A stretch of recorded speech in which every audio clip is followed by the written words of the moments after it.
This government meeting is brought to you by Eastworks and our local cable subscribers.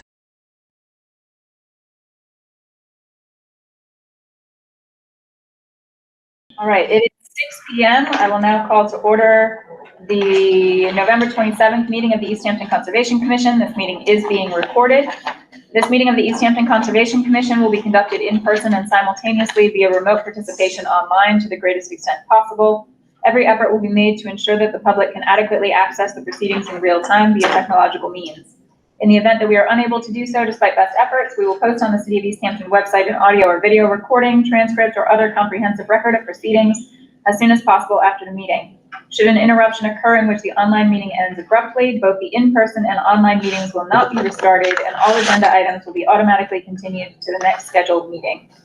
Cassie, are there any housekeeping items to go over? Yep, just really quickly as a review, if there is an interruption in technological sense, the meeting that will be continued to is December 11th at 6 p.m. And then for people who are online, as some of you have already demonstrated, you can press the raise hand function if you want to make a comment. That'll put you in the queue, and we will call on each person and activate their speaking abilities when the time comes. I also ask for all participants, anybody who wants to talk to the commission, if you can come up to the podium, that would be the best way, because then it'll catch you and it'll be broadcast a little more clearly into the room. And then when people do make public comments, the chair will choose when it's time to open it up to public comments. And then everyone, if you could leave your comments to be 5 minutes long at a maximum.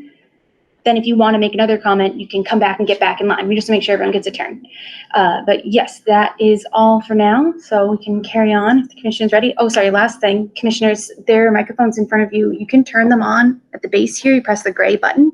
But you do have to speak pretty directly into it for it to start projecting you. So.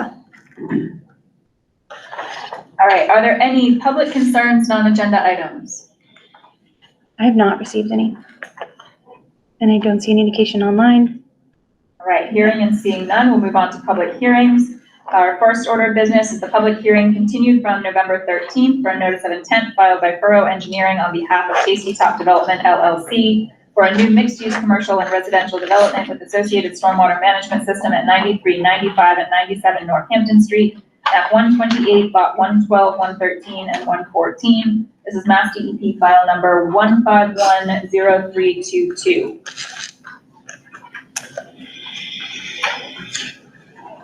we have someone here to speak for this item?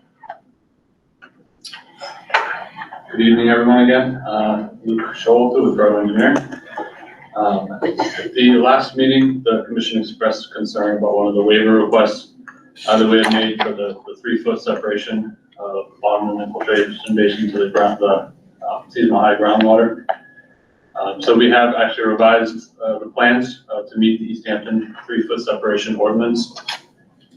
We accomplished this by raising both infiltration basins by a foot, increasing the separation from 2 feet to 3 feet. Doing this required us to raise several of the buildings and parking lots adjacent to the infiltration basins, as well as shift a couple buildings slightly so that everything still fit.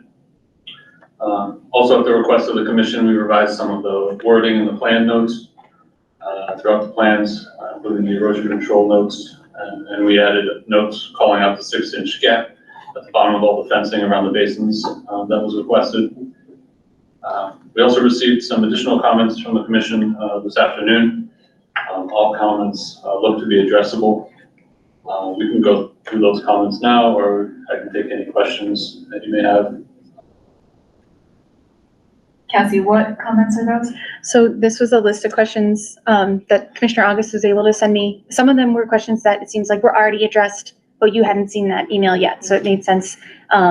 So I don't know if it makes sense maybe first to go through that document you submitted recently that kind of was talking about all the things that I sent in my previous email and that the commission requested at the last meeting. And then if there's still some that remain from there, the commissioners can go through their questions that they had, if that makes sense. Sure. Before we start that, can you clarify, Luke, when you say that the buildings and parking lots were raised, can you elaborate on what that means? Does that mean you're adding a lot of fill around them? that wasn't shown on the plans previously? There will be fill added. You know, there's always a cut fill balance that we shoot for on a site.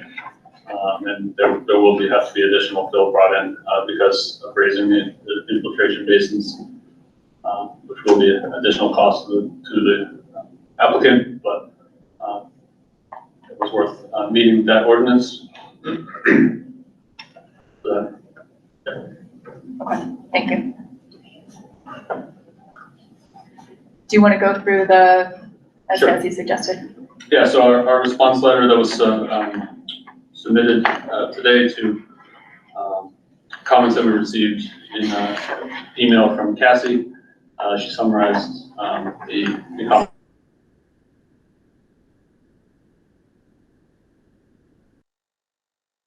So I'll just go through them one by one. First one was the stormwater ordinance waiver number 1 for the slopes of the basins. The commission seemed to be okay with that ordinance. Number 2, the waiver of that ordinance. The second one was the 3-foot separation, which I explained. We have no longer a need for that waiver request, so that request is withdrawn.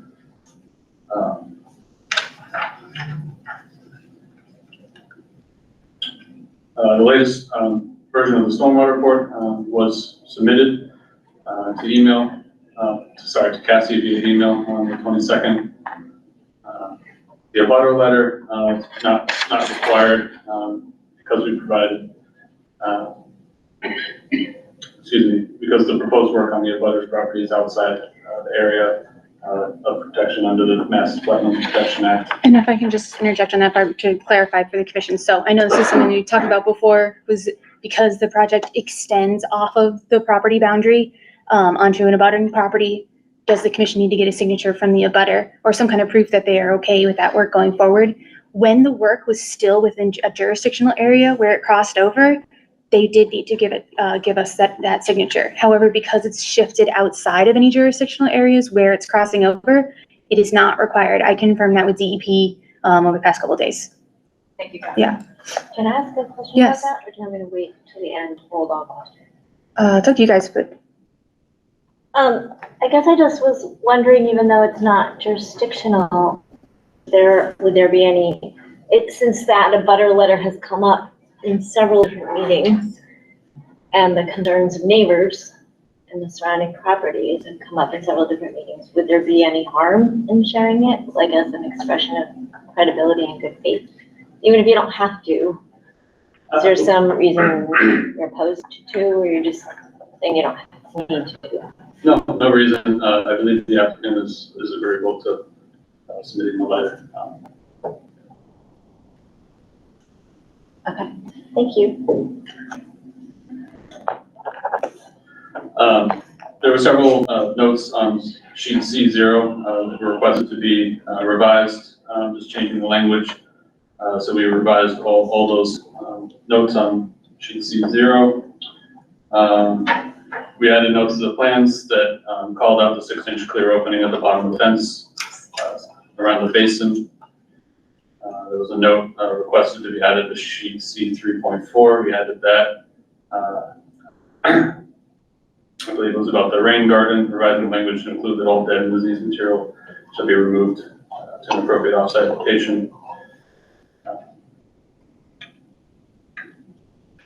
We also revised the grading plans in accordance with just the final back and forth with the peer reviewer. So it was minor grading changes. So we just got those up to date. All LID measures that are proposed can be found in the stormwater management report. We did confirm that the site planting list includes, and I'm going to try the Latin name, but it's Laetitia Triacanthos nermis, which is a thornless variety of honey locust tree that is native to Massachusetts. So we're just confirming that species is thornless and native. And then Cassie also sent an email asking or recommending that we expand on what the wildlife habitat certification is that, as it was stated in a document that was submitted for planning, that we would meet that or pursue that certification. So the applicant does intend to pursue the wildlife habitat certification through the National Wildlife Federation, just to demonstrate that the project has incorporated designs that promote native vegetation and wildlife support. So we included the checklist for the certification that lists all the requirements. The site design meets these requirements outlined in the checklist.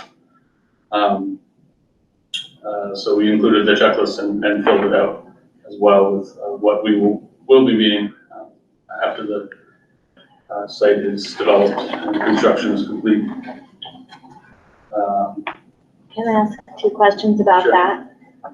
What are the yellow highlighted areas? The form actually came, they were already highlighted for some reason, I'm not sure why. Okay. But that wasn't us.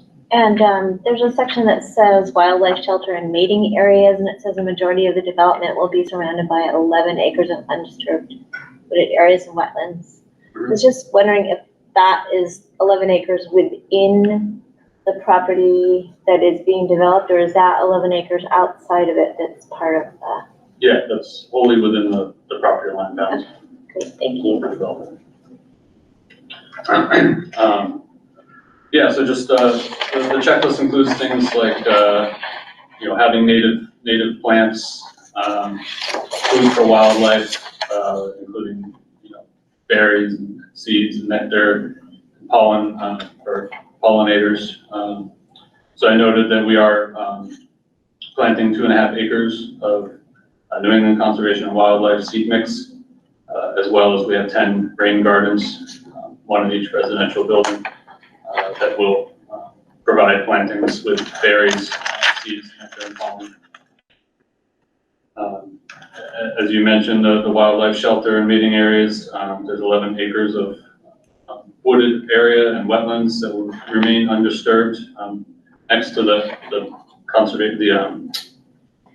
New England Conservation and Wildlife seed mix areas, as well as the rain gardens. And these areas will provide shelter and mating areas, and also includes intermittent stream, mature trees, evergreens, ground cover, dense shrubs, all the things that the Wildlife Federation looks for the certification. The site's design will also use some sustainable practices, including the installation of rain gardens, which will capture and infiltrate rainwater from the roofs. Also, the rain gardens will have mulch and native plants. So that's the entirety of the response letter. So I didn't want to interrupt you, but I had questions from the beginning through. Is that okay? Absolutely. Yeah. Okay.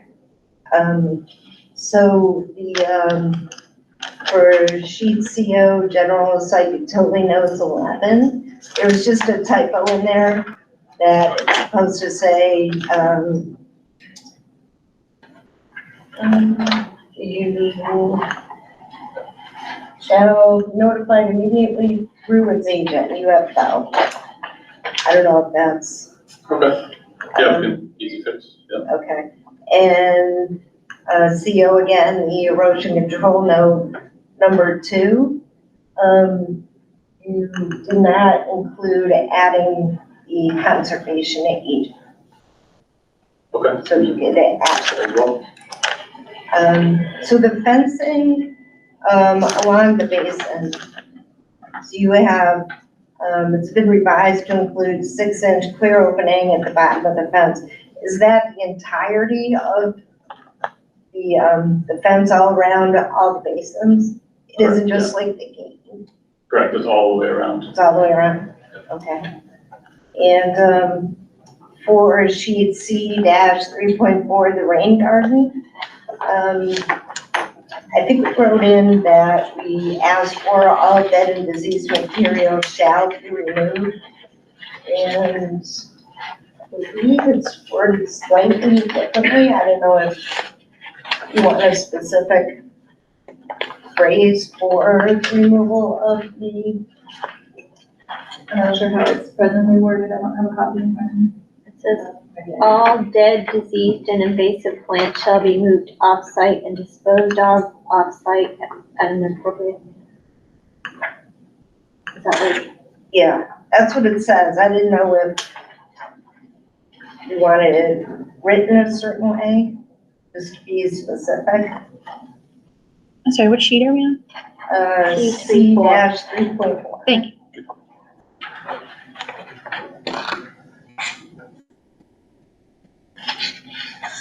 It's loading.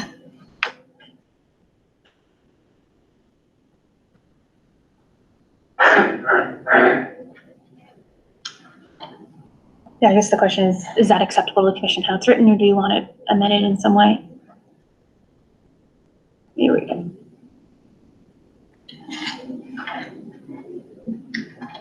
What does it actually say on note 9 on the thing? This is sheet this is from the version from 11/17, November 17th, 2023. This is sheet C-3.4, note 9. All dead, diseased, and invasive plants shall be removed off-site and disposed of off-site at an appropriate manner.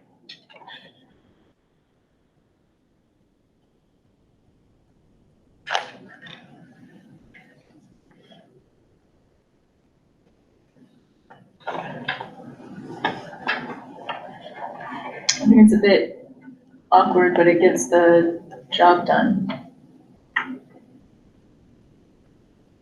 I just wanted to check before we did anything. Okay. And so can wood mulch be used in the rain garden? I wasn't sure if that was something that can be done. Can you have wood mulch in a rain garden? You can. It really depends on the design and the maintenance protocols. Yeah, I think with mulch, for the top layer, the layer underneath is more of a permeable, organic material, but the top layer is typically a wood mulch. Not dyed mulch, but natural wood mulch. Okay. And we talked about the signature document from the board. So my next question was, in all 4 phases on the site plan, you have the erosion control and sedimentation plan, pages 22, 23, 24, and 25. For each project phasing plan, under the notes, number 1 and number 5 are exactly the same. And number 1 reads that it shall be seeded with, but it doesn't say what you're seeding with, and it doesn't have an amount specified. And that's for each one on all 4 phases. Is that something we want specified? Can you pull that up, Cassie? Yeah, do you know what sheet that would be on all the phases? C7.1. 7 point. Okay, hold on, everybody. So C7.1 was not included in this site plan. Yeah, I have C6.2, and then it goes to P1.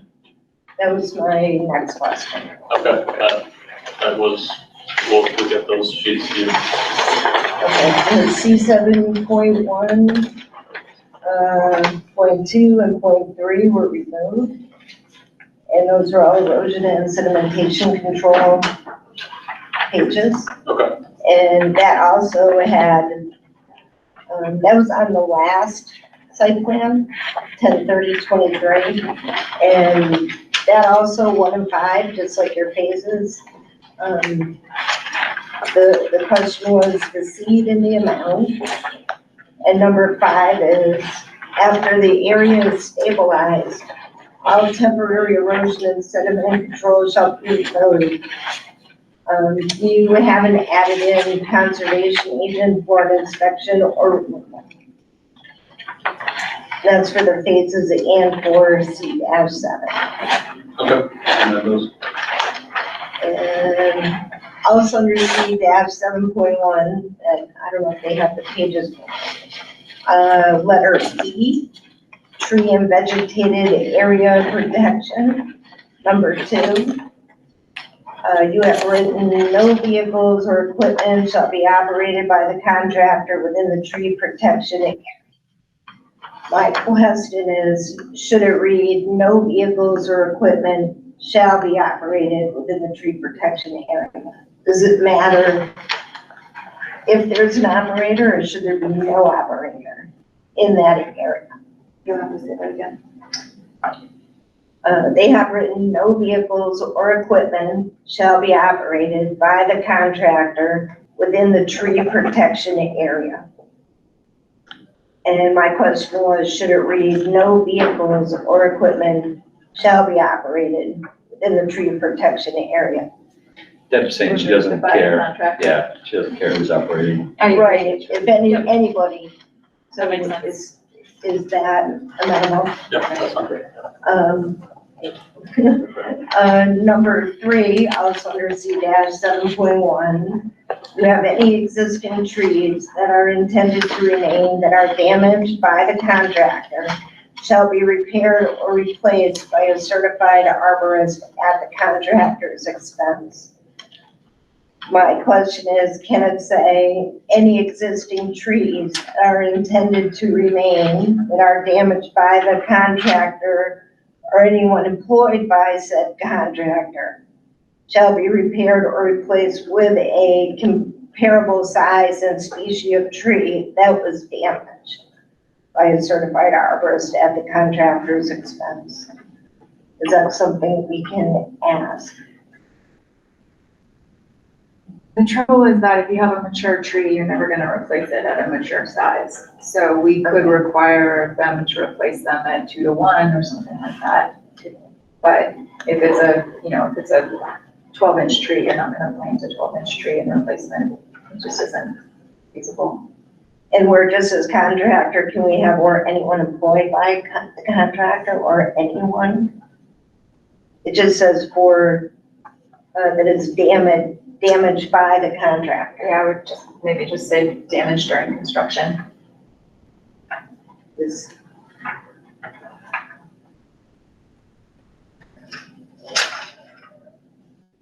Yeah, we can adjust the wording to that. Just, a lot of these notes are meant to put the liability on the contractor, so that the applicant or owner isn't, responsible for fixing their mistakes. So I just don't want to change them enough that it, puts the liability back on the owner, but we'll adjust the wording so that it's not just a contractor that could damage the trees.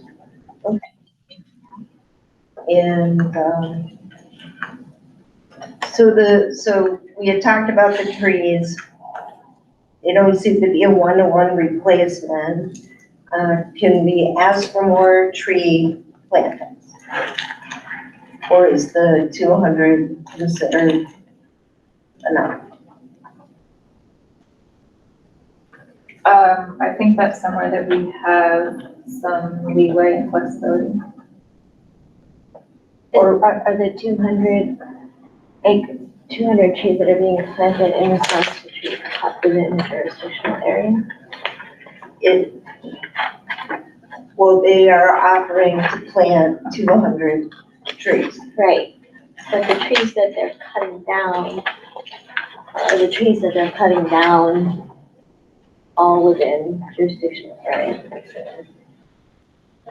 Because they're offering to plant the 200 partly to compensate for the trees that are cut down. So.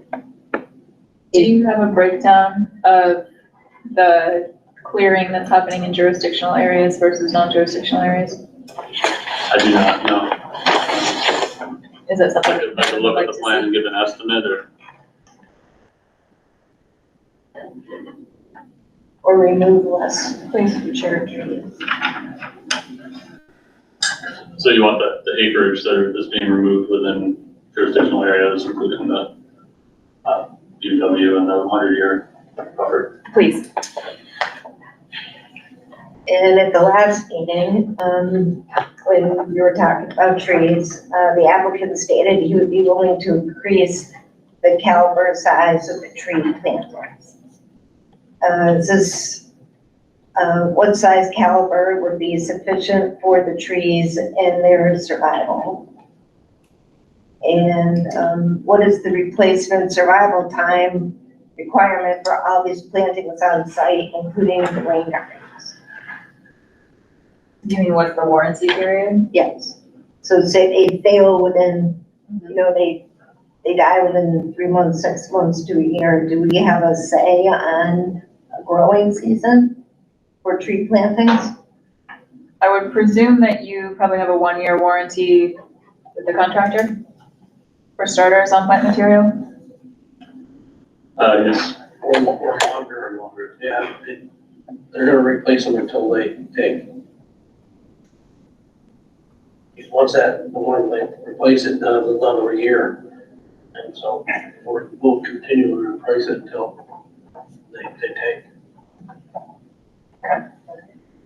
So it's something that we can look at and reinforce in our conditions if we want to, Jeff. And you're saying honey locust tree is native Mhm. and it's thornless. Yes. So do we need to have them write thornless in the planting list so that after the fact, it has to be thornless, nothing can be changed? If the species specified as thornless, Yeah, the Latin. enormous then no. part of the name means like, it's almost, it means thornless, it indicates that. Okay. So natural heritage, do they require a new updated plan since the site plans have changed overall? I don't believe so. Do you know the specific answer to that, Cassie? Yeah, so I read the letter that Natural Heritage, when they gave their first response first review of the project and determined that there would not result in a take. It says that the project may need to resubmit to Natural Heritage if there's changes to the plan. It doesn't say it's required necessarily. I reached out to DEP to see if it was required for our processes. And they said, it's really case by case. The commission can ask for it if they think it's necessary or not. They recommended reaching out to Natural Heritage. I left a message with Melanie Cheeseman, who did the review, but I've not yet heard back from her about whether or not she thinks it would be required. That was the person who completed it, so that would probably be the definitive answer. Mm-hmm. But it seems like potentially it's up to the discretion of the commission if they want to require it or not. So yeah, it's if you guys want to wait for that response or however you want to do it, we can do it that way. Okay. I will point out that the limit of work has only reduced, it hasn't been expanded at all. That was going to be my question. I believe that in the areas that are within NHEP's jurisdiction, it has, the work is actually pulled back. Can you show us that on the plans and confirm? Okay, yeah, sorry, let me zoom out here. Do you know which sheet would probably be best? Or? C2.0, probably. Okay, hold on just a second. That's 2.0. It's C 2.0. Yes. Okay, so let me just zoom in really quick. I know that the priority habitat is in the rear, if you will, of the property. It's a little hard to see indicated here, so Can you zoom in further, Cassie? I can't, unfortunately, but it's, you can see where my cursor is, kind of that's part of it. Priority habitat line is, Can you switch then to the sheet that enlarges this? Let me try here. Hold on just a second. Go to the next page. Yeah. 2.1. Sorry, the next one after that. That's okay. Here we go. Okay. So there's kind of two parts, as it were. There's Natural Heritage estimated habitat, and then next to it is Natural Heritage priority habitat. So the estimated habitat is on the right side of the screen here. I don't know if you can see my cursor at all, but it coincides with the 200-foot riverfront area.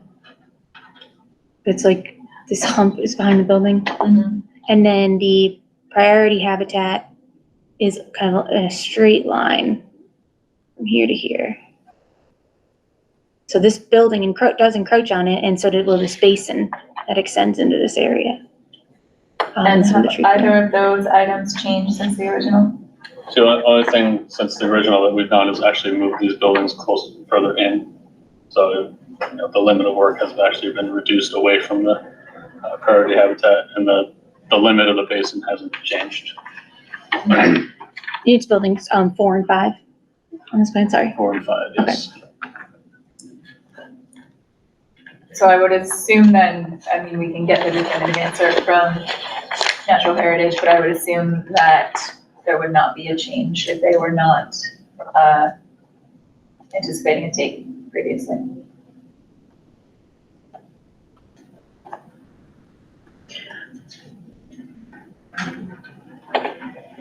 So continuing with the natural heritage. So the draft order of conditions specify that certain activities cannot be done within buffer zones, certain lawn area. And buildings between the area between buildings 4 and 5 is, half of the basin is in the priority habitat area. So the entire backyard of 4 and 5 is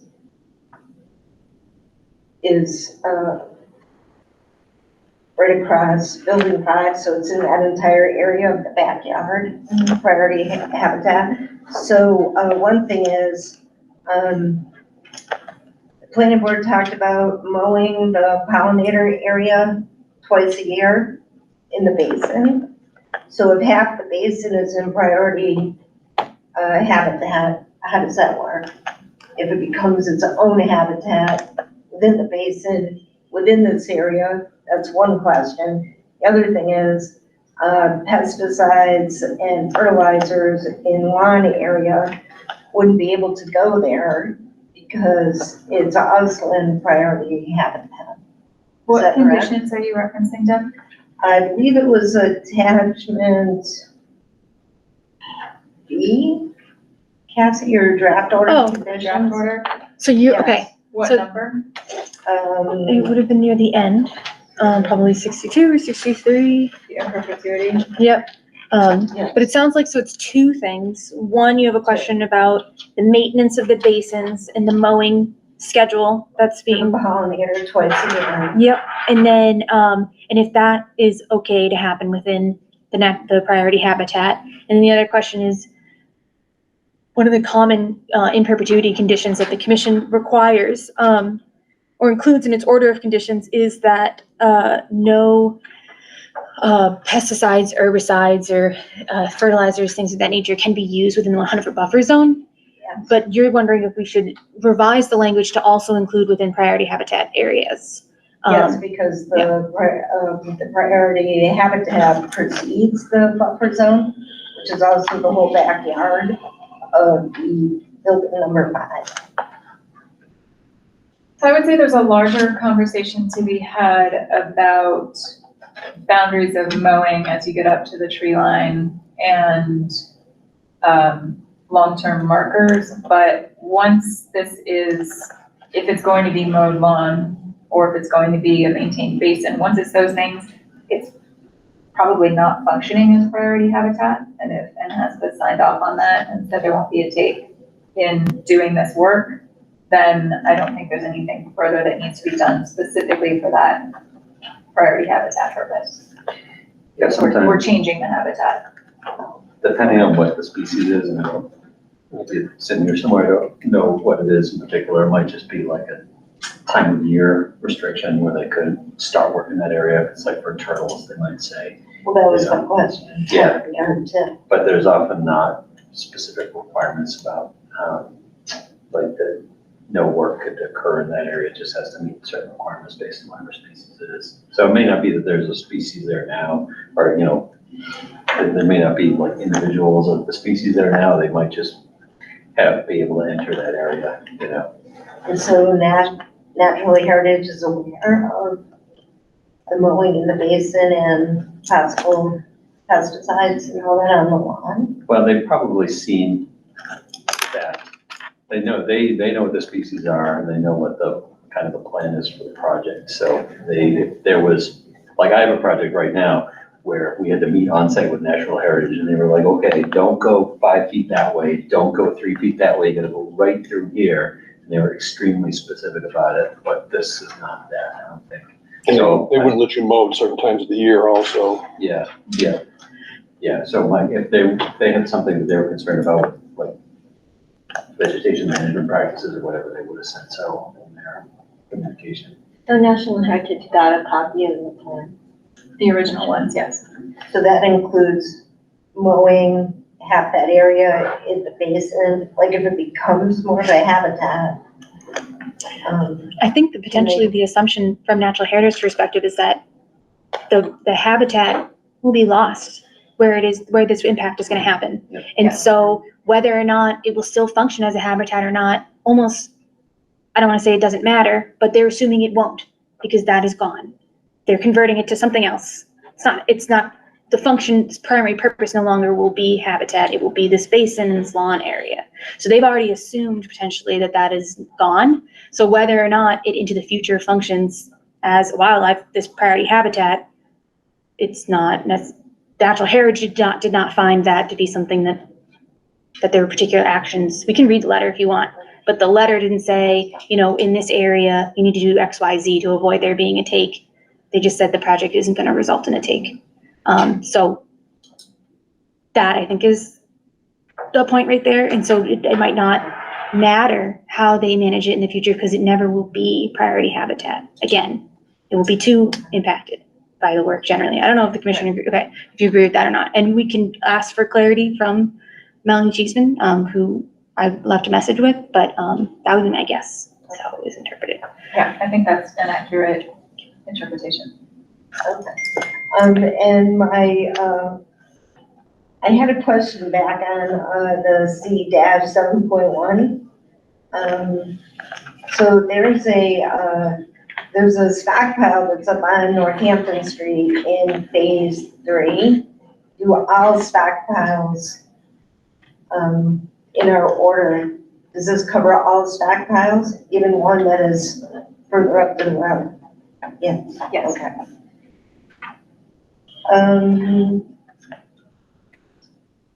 Okay. I think that was all my questions. Thank you. I didn't realize that about natural heritage. Yeah, they're basically looking at the overall area, whatever the species is, and then if the work that is going to happen is going to substantially impact whatever the organism is. So if it's a plant that can't move, the specific spot is more important, like the project Dan was talking about. If it's something that moves around, then they're probably looking at the overall size of the habitat and how much is going to be lost to determine whether it's going to have an impact. But whatever their calculation is, they decided for whatever's there. And they typically won't say what it is because they don't want people to go looking for it and then take it because it's novel. So they determined that it was okay. Okay, that's all we really know. Thank you for my questions. I have some questions for you, Luke. The rain gardens, looking at the detail, they all have under drains, if I'm understanding correctly. So I presume that they're not going to offer infiltration? Brian, I'm going to defer to you on this question. I was not aware until reviewing this set that they all have under drains. Is that intentional? You should just have the overflow, the vertical riser in the event that so it overflows into the pipe. The under drain would probably be a mass TP detail if that was. Yeah, it might have carried over from another detail that wasn't removed for an infiltration distance. So that will be So we can updated remove and that, it's yeah. removed? Okay. That one's another way. Back to this. Should work out. I think we had talked early on about the locations of dumpsters and the dumpster pads. Can you remind us of what controls are in place to contain, for lack of a better term, the dumpster juice so that it's not running off of those pads into any vegetated areas? Yeah, they'll all be pitched typically at 1.5 to 2% towards the pavement. So all runoff from hitting the dumpsters and hitting the pad will be directed to the pavement and into the stormwater management system where it's treated. Okay. I noticed presumably this was a request from the planning department. The width of the sidewalks has increased from the original. Do we have updated numbers on impervious area from that change? Yeah, there was also so it came from the city engineer, and we also reduced the driveway by a foot. With all the changes that happened over time, we significantly reduced the amount of impervious area on site. But it's still modeled with more impervious area just to cover ourselves. It's kind of like a safety factor. So we know we've at least can handle at least all the impervious that's on site. Does that make sense? So are you saying that you we did reduced the impervious, but you did not update the modeling to reflect that? The modeling is still the original? No, it was reduced in some instances, but it models more impervious than is that is on the plans now. Can you? So it's a safety factor kind of. Can you show us, please, the total impervious that actually exists on site and also the total impervious that was used in your calculations, and so that we can see those numbers? I also wonder, speaking to the larger conversation that we've had about LID options, was any consideration given, now that you have those wide sidewalks, to using pervious pavement for any of that?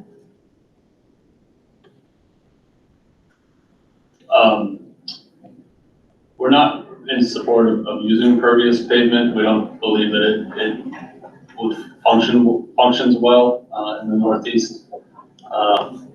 The amount of impervious pavement you would need to substitute the infiltration that you get from a basin is just kind of astronomical.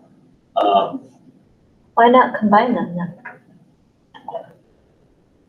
Why not have infiltration basins and permeable paving?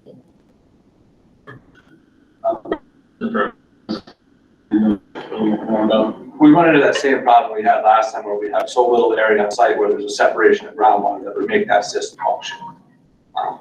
We talked about it last time that the basins were chosen in those areas where there were shallower depths to groundwater. A lot of the site up front and other areas, there isn't that separation possible.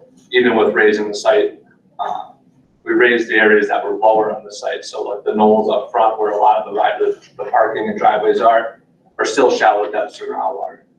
So you wouldn't be able to get the whole sidewalk, for example, being a pervious paver and have it meet any infiltration criteria. But that wasn't my question was, why not keep the infiltration basins but still use permeable pavers wherever possible throughout the site? And not have them replace the infiltration. Right. And what I'm trying to articulate, I guess, is where most of the sidewalks are and the roadways are, there isn't appropriate separation of groundwater for an infiltration system. That's why those basins are picked out in the lower areas of the site where we could not manipulate the ground elevation. A lot of the areas up front towards Easthampton Street, the site's being lowered a little bit, which would put our systems too close to the ground.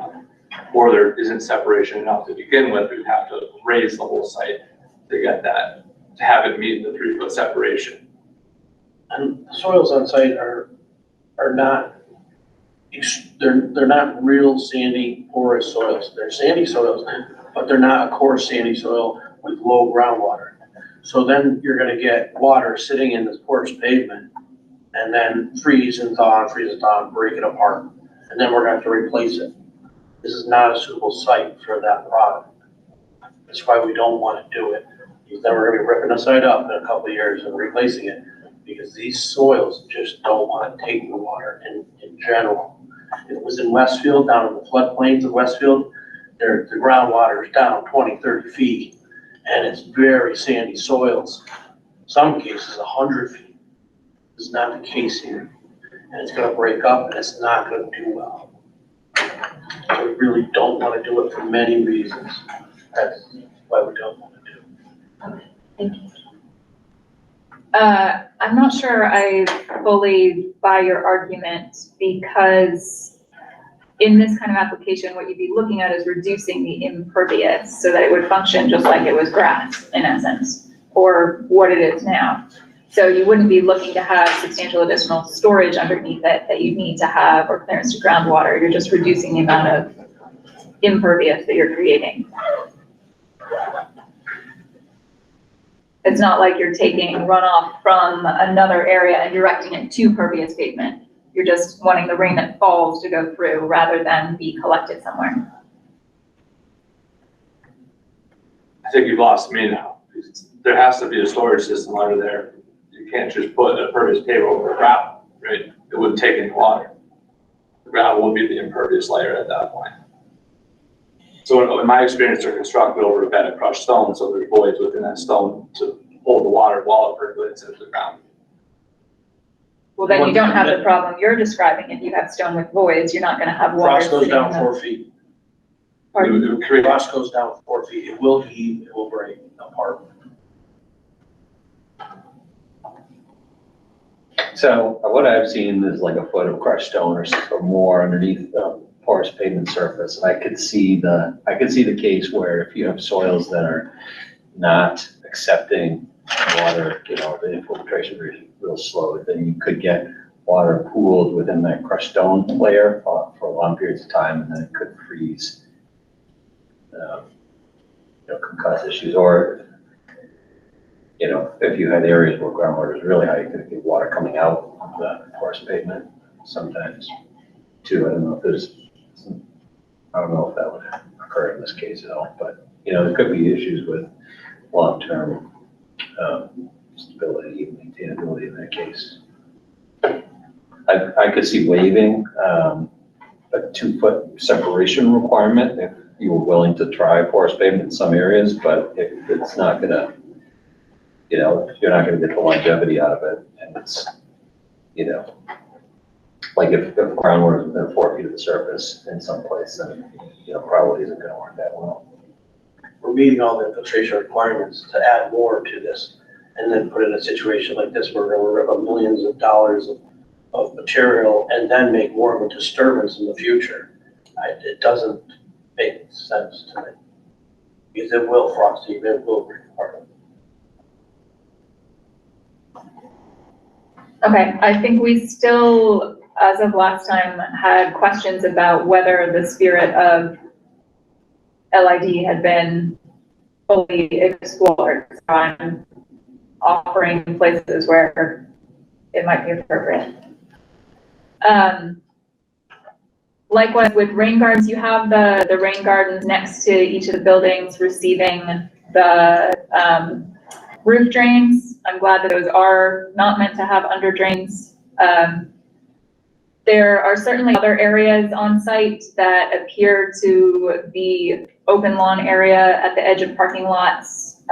Some are identified as snow storage, but lots of others are not. Is there a reason why none of those were looked at as potential rain gardens?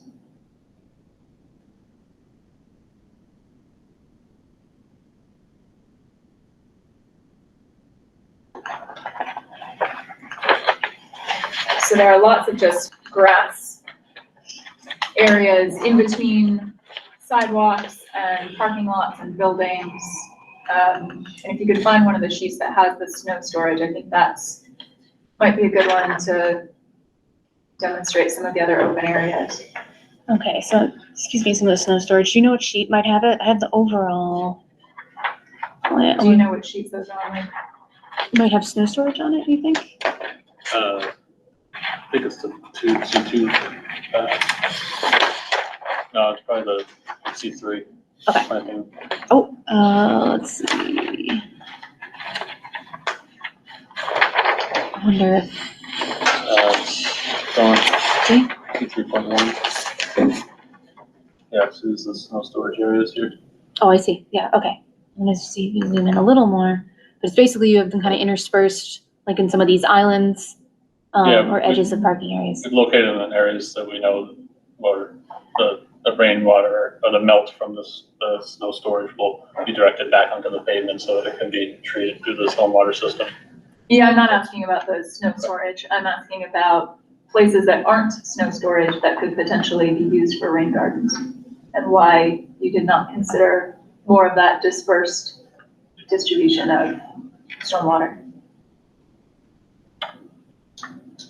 We have 10 rain gardens distributed throughout the site. Are you saying you don't think that's spread out enough, or? I'm saying they're only treating the building runoff right now, and there seem to be lots of areas that could be used for treating runoff from parking areas. Was that looked at? Why was it excluded? Was it not looked at? I believe that the areas where the rain gardens are located is where the more beneficial soils would be to receive infiltration of water, like the front area, the front of the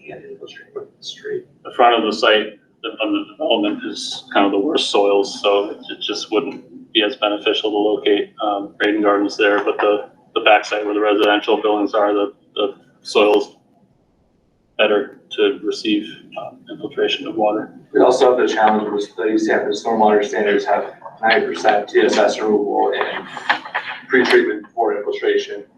So to take that pavement runoff, it's no longer clean runoff, right? Like the roof runoff is, you can infiltrate directly, it doesn't need pre-treatment. So Easthampton has a higher, we have a 44% pre-treatment, we have a 90% total suspended solid treatment train that we have to meet. So taking the parking lot runoff into a rain garden presents another challenge where we don't have the hydrodynamic separator to get us that pre-treatment requirement like we do with these the CDS units on site. But when you point, I think we can add 3 more with the adjacent buildings to that, if you want to make it a condition. I think building 14, 13, and 15, we could add rain gardens in those areas. I understand what you're saying and see why we can do that. Things that did change in our defense, building 14, that was all pavement behind the building. We had converted, took the mixed use out of it, and we didn't have the opportunity back then to do that. I'm sorry, can you just point to which building that is? Because I'm having a hard time. This is building 14. Okay. This had been a paved loading area, but was eliminated at some point. Okay. 15, we could go do it to the left of it, or that behind the building there. Somewhere we could put it there depending on what happens. And then 13 loop to the left of the building, we could do it also. Great, that would be appreciated.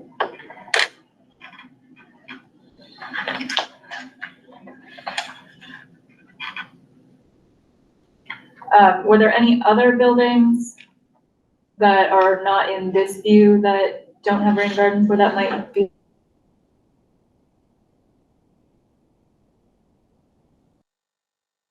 Restaurant in the front somewhere, there's open space available, but not the bank. So which one? Which one is lower which? one? It's building number 18. 18 is the restaurant? Yep. And then the one above that is the bank? The bank is 17. And that's just tight in terms of? We had to squeeze that Space. to align the.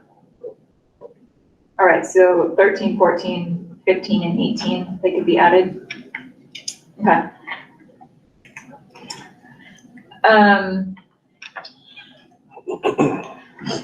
There are 2 sheets in this plan set that have, if I'm understanding correctly, alternate versions of a roundabout for the entrance. I assume this also came out of planning. And I don't believe that we've heard much detail about that. My question relates to, again, the impervious and updated stormwater calculations and drainage system related to that, because the whole rest of our plan set focuses on neither of those options. So has one been determined as the final option yet? Is that still in flux? The roundabout is the preferred option, but we don't ultimately know what Mass DOT is going to, it's kind of tricky because we don't know what they're ultimately going to design. But it doesn't affect the amount of impervious too much. And as I stated before, we provided for ample amount of impervious in the modeling so that we were covered with the stormwater design. Could you again, in that information you're going to put together for us to show actual versus modeled, can you give us the impervious associated with each of the options? Yeah, with the roundabout or the signalized intersection. Yes. And I don't know if the groundwater is similarly shallow there, but that would be good to know. Could you just clarify, is how that works? Is DOT doing a design there and taking care of it and managing it all, or do they tell you what you want and then you have to? We're in the process of going through an E&F EIR and getting a curb cut permit. Now that we have planning board approval, the ball's more in the court of Mass Highway. We will be doing the design. We will be putting everything together and submitting it. There's an alternative analysis, and obviously we have two alternatives, a lit intersection and a roundabout. What I'm hearing is most likely it's going to be the lit intersection and not the roundabout. I could be wrong, but that's the little feedback that I'm getting from Mass Highway. And ultimately, it's their road. They're going to make the decision. We have no problem at the final design when it gets here, resubmitting it to you guys and say, hey, here's the final design. Do you have any questions or concerns? And we'll address them. But that'll be a long time out before we get that. Probably close to three to 6 more months before Mass Highway makes their final determination.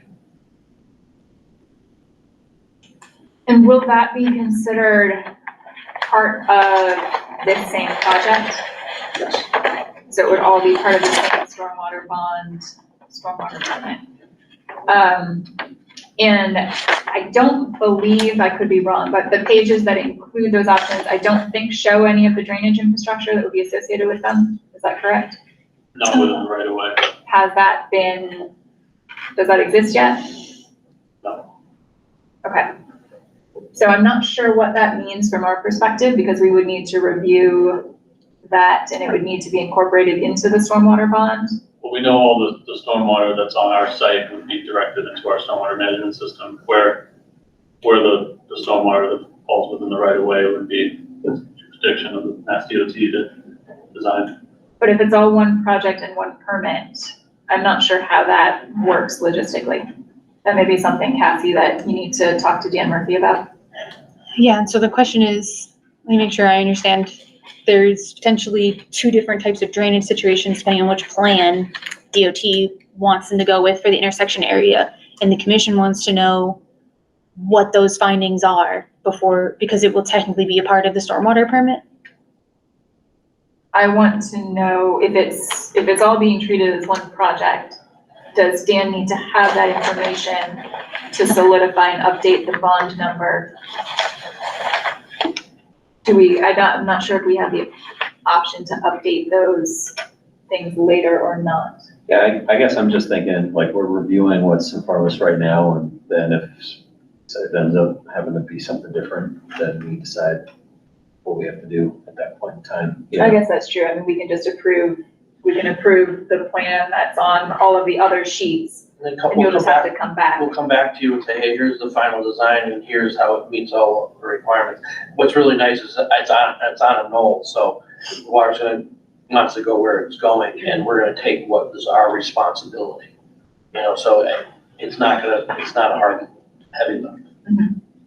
And it's true, it's a typical boilerplate condition in our order of conditions that if any changes arise past issuance of the order of conditions or the stormwater permit, they gotta come back to And review. please, everyone, and when this curb cut permit is approved, please come back and we'll show you the exact details and explain everything, what we're doing and the watersheds associated with it.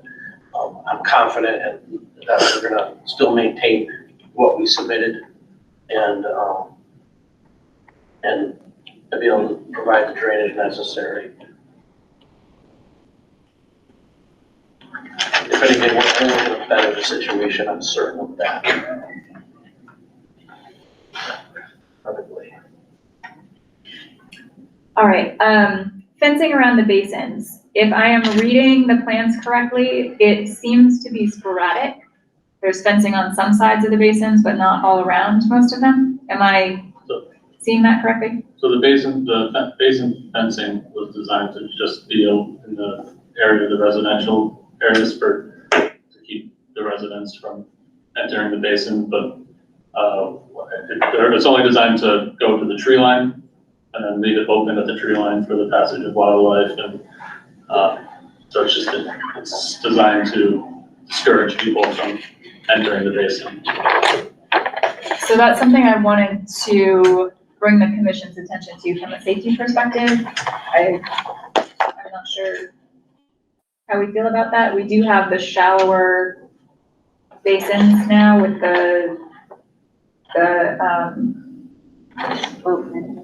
wait, where did we land on the slopes? That waiver you still requested, right? For the side slopes? So we had said previously, because they were fenced, we're okay with that steeper slope. If they're not fenced all the way around, do they need to be fenced all the way around? I mean, certainly, as a kid, it wouldn't have stopped me to go around the backside of the basin if I wanted to play in it, you know? So. You can walk out of 3-to-1 slopes very easily, you can mow it. So, I mean, you're gonna get your feet wet. I don't see it as being a safety hazard. There's thousands of basins throughout New England that don't have fences on. I think it's more important for the habitat to go in. If there's a deer or something that wants to eat something in there, or a bear or a raccoon or something, that's my personal opinion. I mean, there's a reason why you guys are asking 6 inches to let the habitat. I never heard of an injury or death due to a detention basin. I don't know if you know. I have not, but I also didn't write our stormwater ordinance, and I believe that's why it's written the way it is. I thought planning board was the one that asked for the fence. For safety. So it wasn't exactly the planning board. I believe it was a comment received. It was concerned about the safety of the basins, and then probably hearkened to the stormwater. So I don't know if that was a comment that we received or planning board received it. I know that there was discussion of both at both. But yeah, the planning board seemed okay with the configuration that that is currently here. Obviously, they approved the plan, but I guess the safety question and the stormwater ordinance, compliance with stormwater ordinance, is really the domain of the commission in this instance. So they can make the decision, or you guys can make the decision, I should say. Well, won't it be your liability if somebody falls and hurts themselves? Absolutely. Does anyone have concerns? Do you want to look at the configuration zoomed in so you can see? I'm not losing any sleep over it. Okay.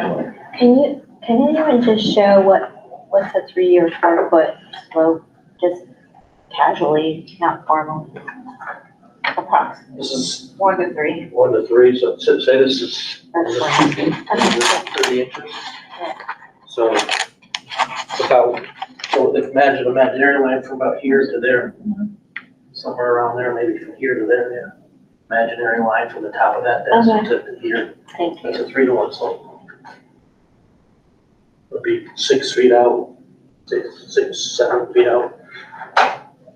It's made mostly so you can mow it. So safely, you're not gonna tip a mower over, or you're on the side of it.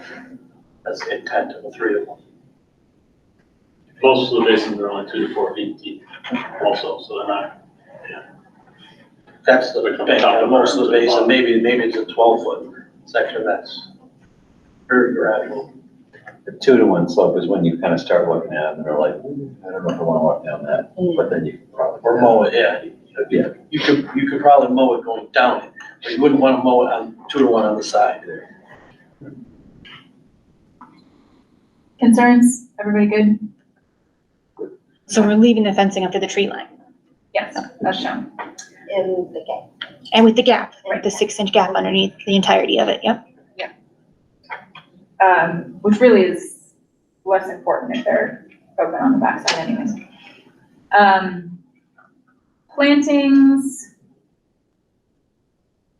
I had a note plantings for the rain gardens were not specified. I think I did finally find it on another sheet. Can you verify? Yeah. Is that in the detail plan? Yeah, see, 3.4 should be enlarged. Okay. Residential. The plant hatching, I did not find defined anywhere. It's shown, I didn't write down a sheet number. I think it's shown on the larger zoomed out landscape plans, especially on the, what would that be? I think east edge of the property. Sorry, this is the planning list. What was the other piece? No, go up to the C 3.1 probably. Okay, I see. So you're talking about the pattern, the hatching pattern within the basins, or? Or maybe it's C 3.0. Oh, no, 0.0. Oh, sorry, we do. Talking about the conservation students or the plantings around the building? So all of that area on the left of the screen, there's that sort of wraparound band. Yes. Talking about I what- didn't find that defined anywhere. So this is the wetlands that is going to be restored, and the 30, I think it's 30 to 40 plantings that are going to be inside of it. Are And those then the we're- ones that were already put in, Yes. that have the snow fencing around them? Yep. Okay, So I think it was proposed to, I can't remember the distance, but to plant the conservation seed mix a certain distance away from that wetland, just to border it. okay. And so that is that mix defined on the plan somewhere and I just couldn't find it? C 3.4, yes. So New England Conservation Wildlife seed mix. Okay.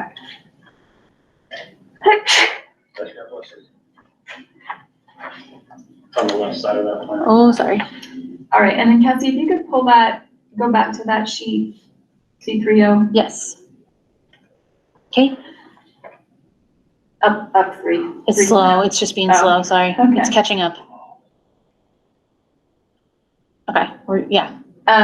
So looking at that same area with that buffer, if you could zoom in around that a bit. This is close as I can get, but you're talking about with the restoration area? Yeah. Yes. So in this area particularly is what got me thinking about it, but I want to have this conversation more broadly. If we want to maintain that buffer, it looks like it basically comes right up to the edge of, I don't know if that's a sidewalk or a driveway. But I wanted to talk more broadly about mowing buffers and permanent markers and what the commission would like to see. Because we have a lot of areas where we have mowing right up to the tree line. In this case, we have the wildlife mix coming basically right up to the developed areas. So how do we want to deal with those edges? So permanent rebar type markers, or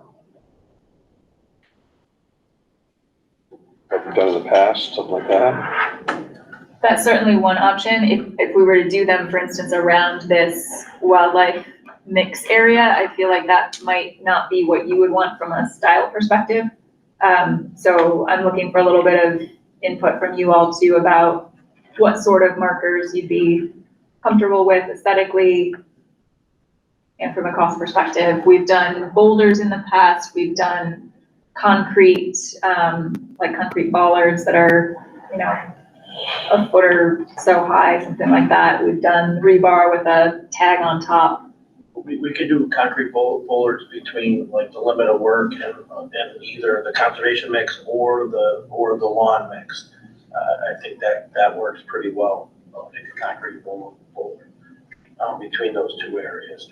The conservation mix we're gonna mow down, so I really don't wanna put something between the conservation mix and the premier seed or the grassed area, because that's, someone's gonna, that's more of something to mow around.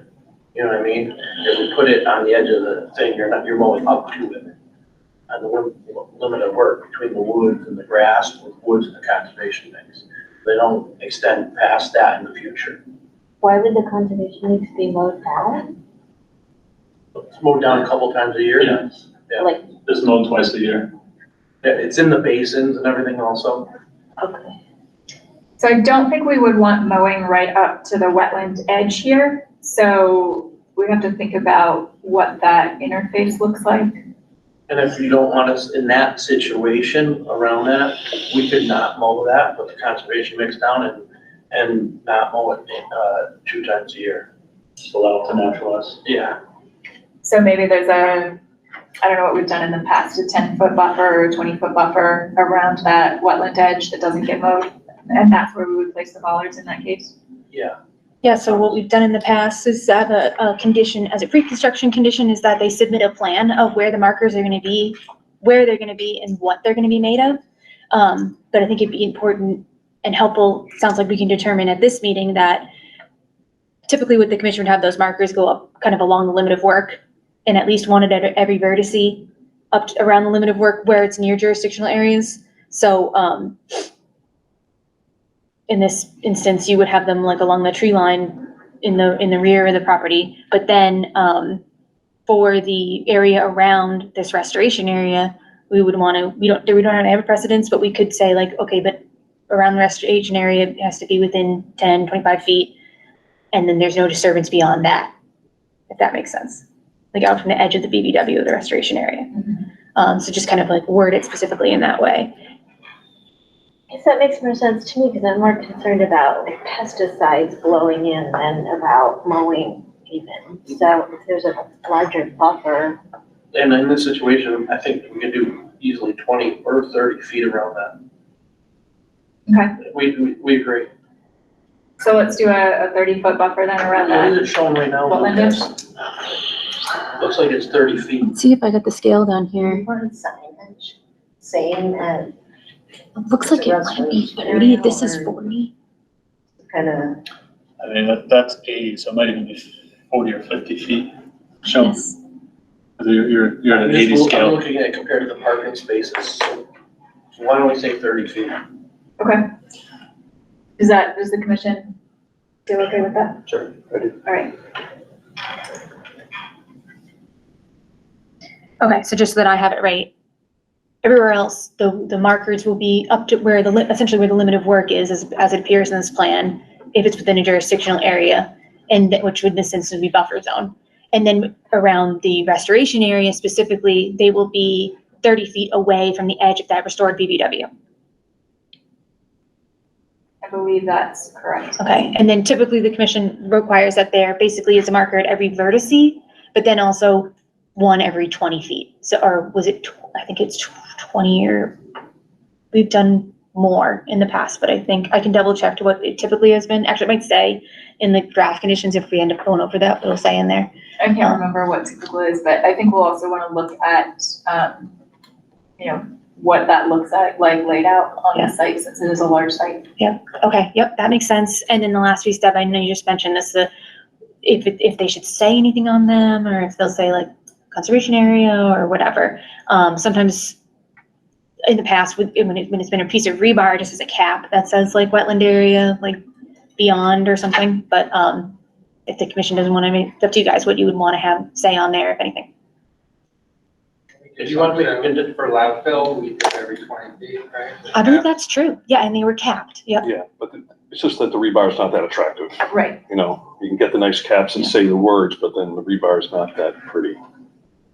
If you want to make a condition that we bring back to you a plan with permanent markers and the nomenclature, we've done this in the past where it's a chance to educate the public about the Wetlands Protection Act, and we can have a few of them throughout the site, because it'd be nice if people are walking that edge and they get a chance to read these things and educate them about the Rivers Protection Act, the Wetlands Protection Act, all the different resource areas, but maybe not put boulders every 20 feet, but on the vertices, and we can highlight them. I'd rather not do the rebar every 20 feet. It's not that attractive. I would agree. Yeah, We the commission could has. prepare a plan that shows these things and the locations of them, and then show where those concrete boulders are gonna be at each vertice, and the limit of work. Okay. I suspect we'll want to see bollards probably more frequent than just the vertices, but it'll depend again on the layout. So let's put a plan together, and that'll be a pre-construction requirement to settle that and agree on something. Okay. And I also wonder just about the pesticide question, because this just came up with that complaint that we got about somebody thought they were putting down pesticides in areas that were being maintained near an apartment building that were near wetland areas. So if we go right up to the they're using limit fertilizer also, they're Yeah, if we go fertilizer use. right up to the limit of work on the rest of the property, is there a chance of fertilizer or pesticides being leaked into BBW or buffer zones?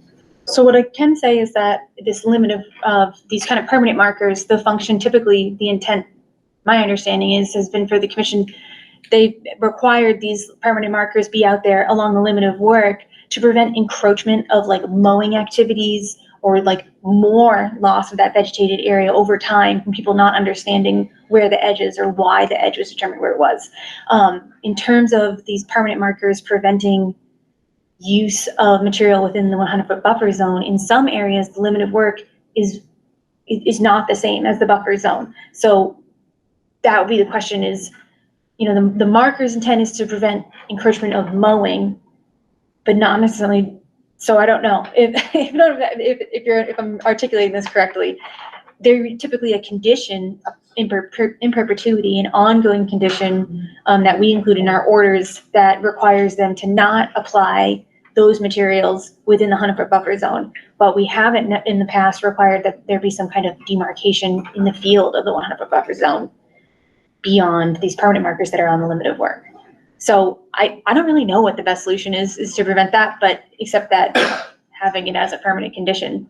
But it seems like in this this apartment building where the complaint was that there was somehow in an operation and maintenance plan, the people taking care of the grounds knew that there were some areas where they could put down pesticide and fertilizer and some where they couldn't. And I don't know how they knew that. My understanding was from the map that was provided that showed where the 100-foot buffer zones were in relation to the limit of work. Like the original map. Yeah, they were using the original plan that the commission had approved, showing where the buffer zones were. So are we just going to give them the map and hope in good faith, or is that a condition that's written? I guess that's the question to the commission, if you want to try to condition it in another way to ensure that they wouldn't, if you can think of another method to demarcate in the field where the 100 buffer zone is, that wouldn't get in the way of the mowing maintenance that the commission is choosing to allow. It's up to you guys, really. I'm not really sure how else to do it.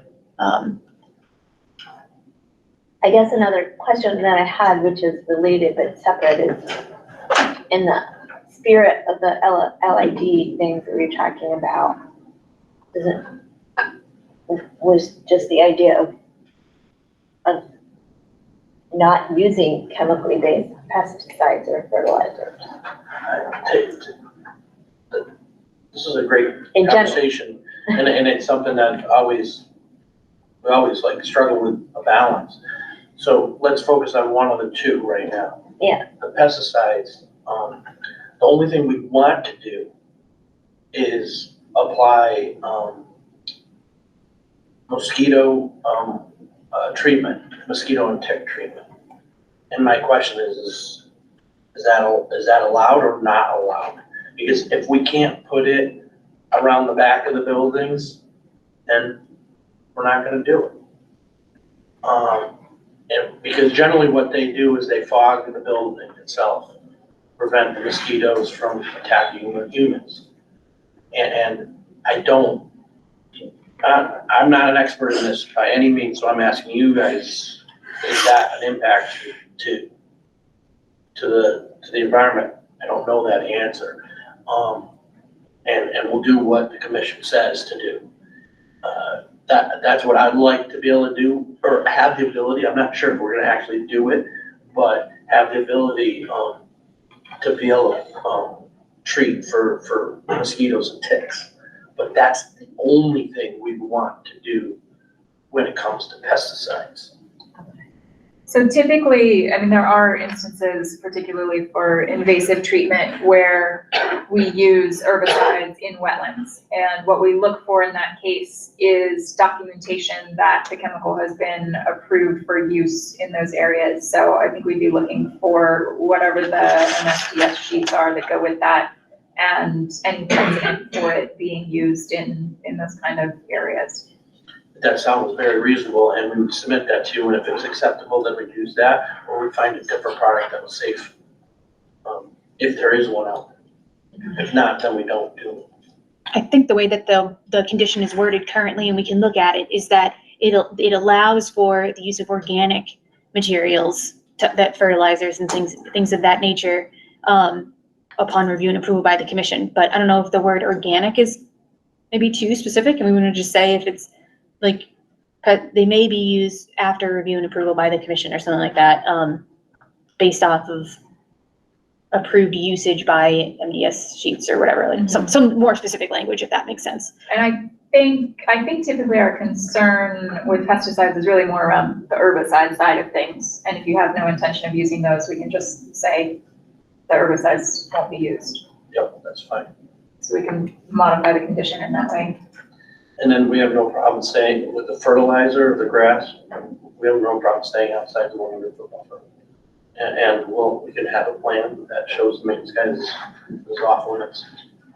And they, they're gonna be full-time there. There's no question they're gonna know where that limit is within a couple feet, you know what I mean? Mm-hmm.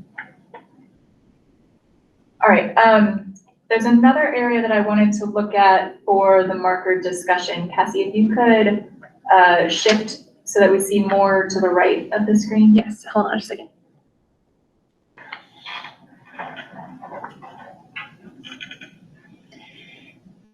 Okay, so you just go to the right? Yep. So here we go. So the area where, stay to the top, please. Gotcha. The area where the building and associated infrastructure were removed, that was something that was agreed upon as a way of limiting some of the impacts and impervious. Are you comfortable if we condition that area for no future clearing or development? Yes, we are. Okay, I'd like to do that. Yeah, maybe this is a good time. I know that potentially for the planning board decision, that was something that was considered with some kind of permanent protections of the undeveloped areas. Is that something, has it been determined how that would be achieved? I know in the planning board decision, it listed a number of options: conservation restriction, some kind of, I don't remember what the other terms are, I apologize, but other means of legally conserving those things. Part of the planning condition was that some proportion of the undeveloped space have a restriction on it. Well, like Cassie said, whether it was a conservation restriction or indeed wasn't solidified. So that's something that area could explicitly be included in. Okay. But nothing that's going on at the planning board level would interfere with us just putting a condition on that says no future clearing or development in that area, correct?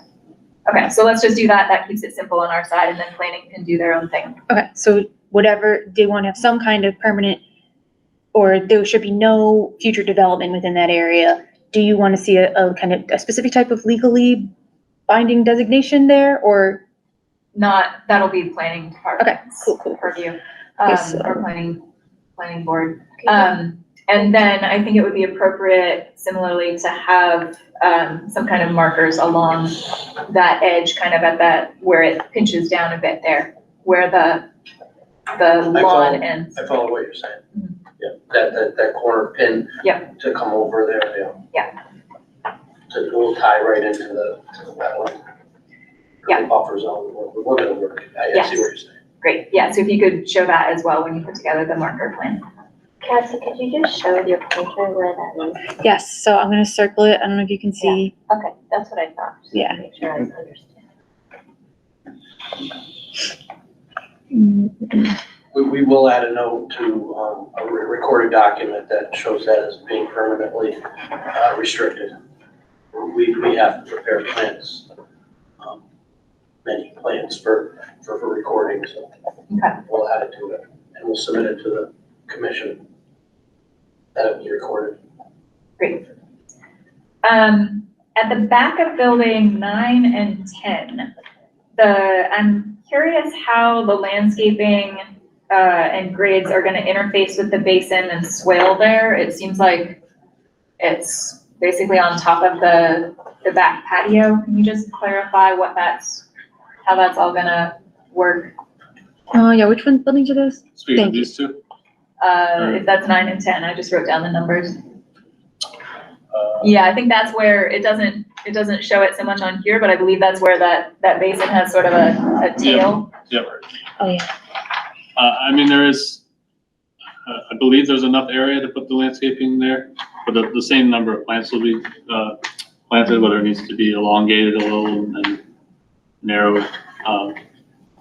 You know, they just elongate the landscaped area, sorry. And I guess I don't mean the rain garden landscaping so much, it's just it looks like you're gonna basically walk off that patio into the basin. Is that accurate?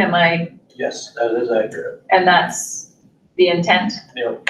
Everybody's comfortable with that? Yeah, you call it a basin, or I call it a swale, or water quality swale in my mind, but yeah. Okay.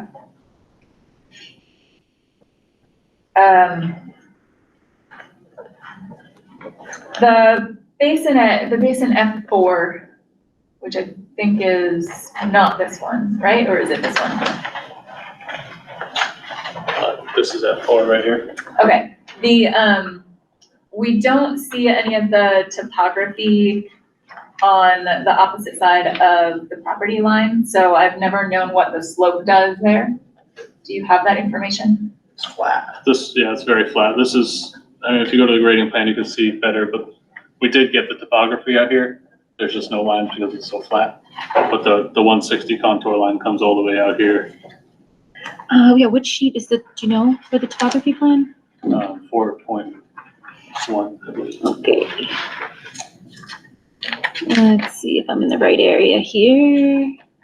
Back here. Okay, 160, you can kind of see, it's loading. It's gonna take a second to get there. Okay. Right above the R in grading, down below, it says 160. So that's the topo line right along here. And then Okay, it looks like it's along the tree line 162. Okay, And it comes up a little bit and then to the property line and then up to 162. okay, great. The ENS detail, I believe right now you have a silt fence and straw wattle detail. I think there are places along some of the steep slopes and wetlands where, based on what we've done on other projects, I'd probably like to see that beefed up to more of a silt fence with straw bale detail. So not a wattle, but a straw bale, as opposed to a wattle. Yeah. Okay. Thoughts? Or staked in wattle? They are usually staked in. It is in the current detail, you could pull it up, Cassie, it's one of the last pages, probably.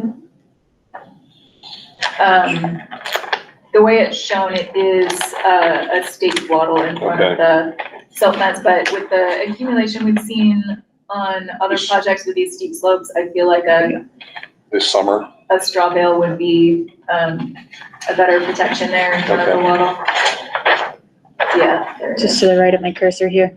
So, yeah, it's proposed wattle right now, so. Would that be acceptable? Not everywhere, but in the areas that are at the top of slope or Yeah. above wetland areas? Yep. Okay, so if you could swap out that detail or add it, whatever is more efficient for you.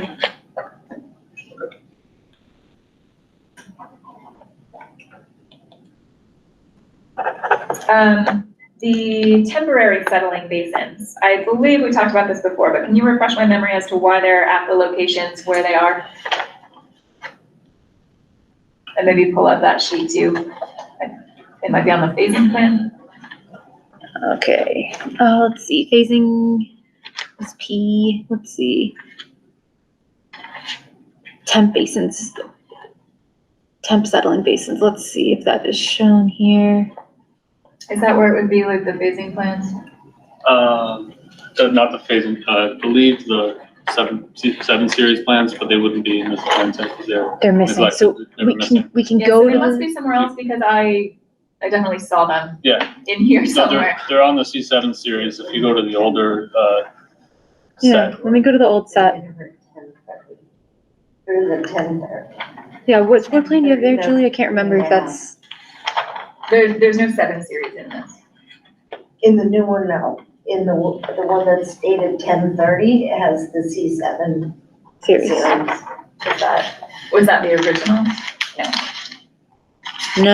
No, so, there's been many iterations, They're but in something that I just looked at, so they're in one of these 2 large sheet sets.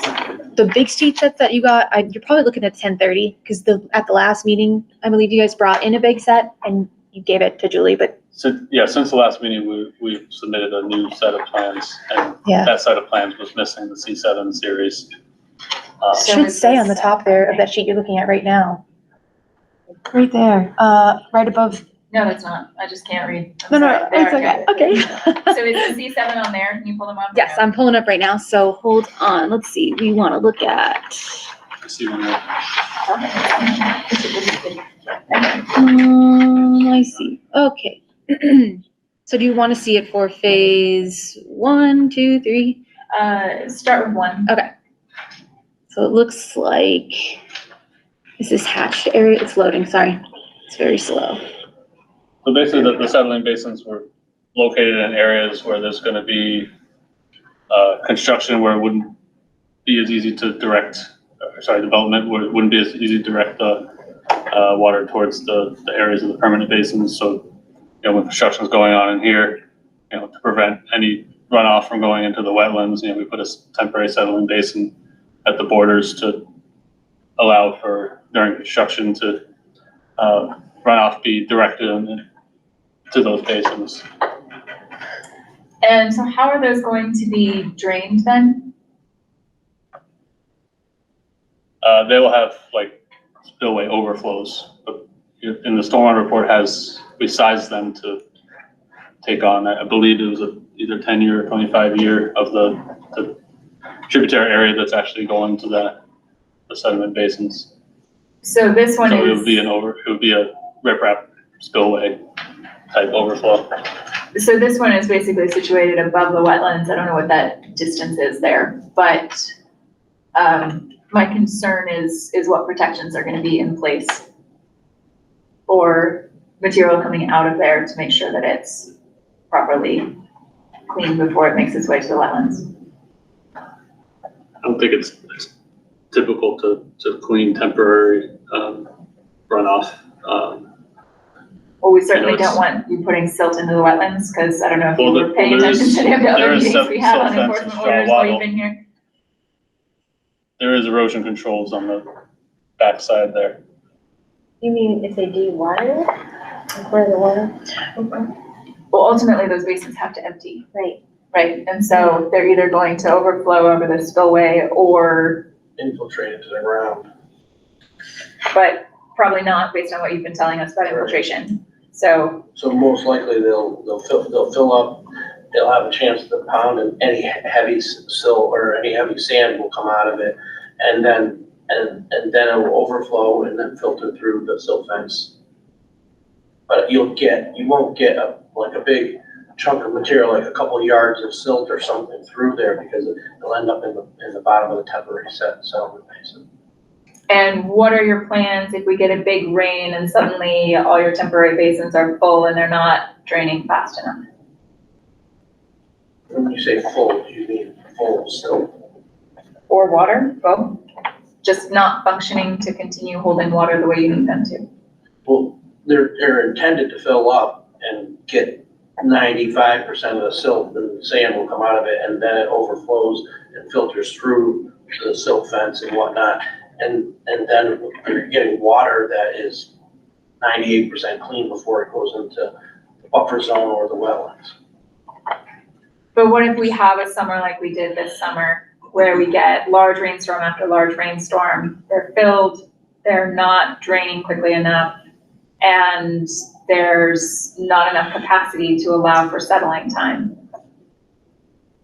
At some point, what we often see is that you want to start pumping them and draining them, right? So I'm asking, what would be what's your protocol? Where's that going to go? How's that all going to be handled? I've never pumped a settlement basin before. I've never done that. We've always done it. So I don't have a protocol for that. It might be worth mentioning, we've had other projects that had a large stormwater basin. They used it for temporary storage, and that did happen. It got very full. It didn't overtop, to be true, but they did seem like they wanted to empty it at some point. It was emptied improperly, and it was a really big problem. So I guess we want to know what's the plan. If it does get a place where it does need to be emptied, I think we've seen happen in other projects. Is the best way to describe it. It was emptied directly into the wetland, to be specific. We wouldn't We have to follow the dewatering process that we've submitted. Yeah. And There's a section on dewatering in the stormwater report. Okay, so we can take another look at that. I did not have, I didn't re-review all 200 some odd pages of the stormwater plan. The settlement basins were reviewed by Fields and Thomas at one of the, probably the initial submission. All the size and calcs were provided to them. A lot of this information was added to the stormwater report. Okay. Yeah, and I'm not worried about the design of the basins themselves so much as the contingency plan.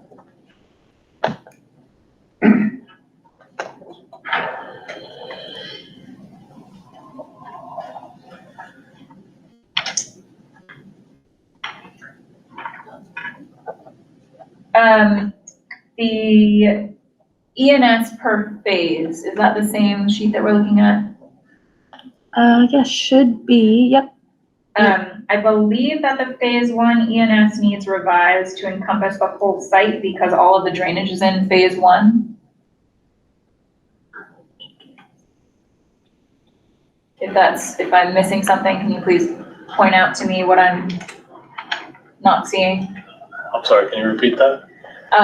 The phase 1 ENS, I believe, needs to be revised to include the entire site because all of the drainage across the whole site is being constructed as phase 1.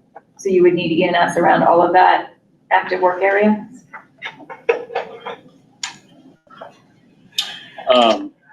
So the phasing plans have erosion control as well, based on the stormwater coming in. But this is, Sorry, can you go to the phasing plan? Oh, sorry, yes, P1, hold on. It's B1, D, I may have gone too far. Yes, I apologize. Here we go. Okay, here's the entire phase 1. So there's erosion control specific to this stormwater infrastructure that's being installed in phase 1. So, and it's called out there as well. So it would be installed in combination with the erosion control that's being installed on the C7 series. so like that whole central area of the site that's gonna have catch basins installed that's disturbed, where are the erosion control protections for that? Am I just not seeing them? Here? There or on the opposite side where Cassie has her cursor? There's going to be silt sacks installed in the catch basins, but they're, this whole area isn't just going to be graded. The catch basins are going to be installed at the grade that they're supposed to be, but they're not. The whole area isn't going to be disturbed.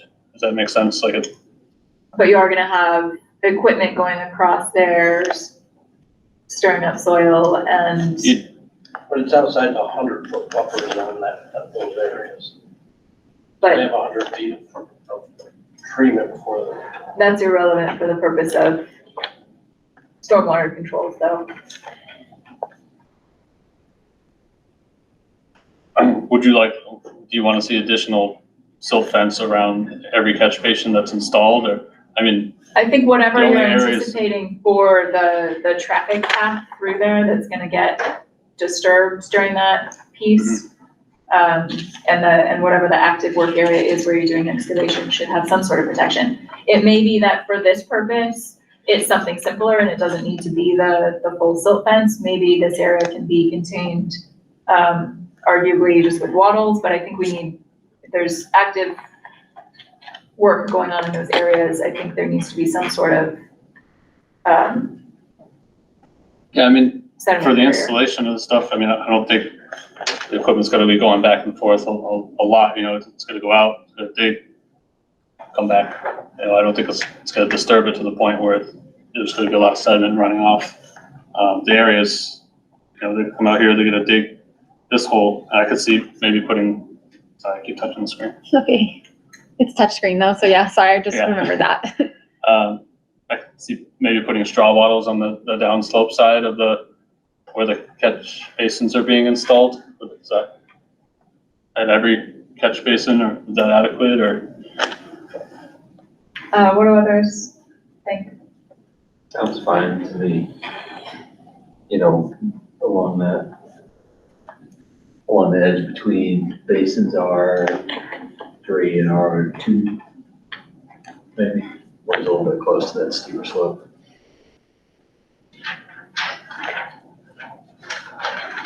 R3 and this is R2. Yeah. R3 and 2, okay. It's pretty flat, right? I mean, there's grade there, but it's not terrible. But right now, he didn't get from the street. And certainly, I think we should have some sort of protection along the edge of the restoration area. Yeah. So straw wattle. Unless that's maybe along that's there. up gradient I think that's down gradient from the work area, right? Good question. It's down. That is down gradient, Yeah. yeah. This is kind of a So higher. that would be a good one. Yeah, so something along there for protection to keep things from flowing in that direction. And then whatever the areas were that Dan mentioned. So you want a line of straw wattle going across here and around the restoration area? We'll update it, so. Okay, great.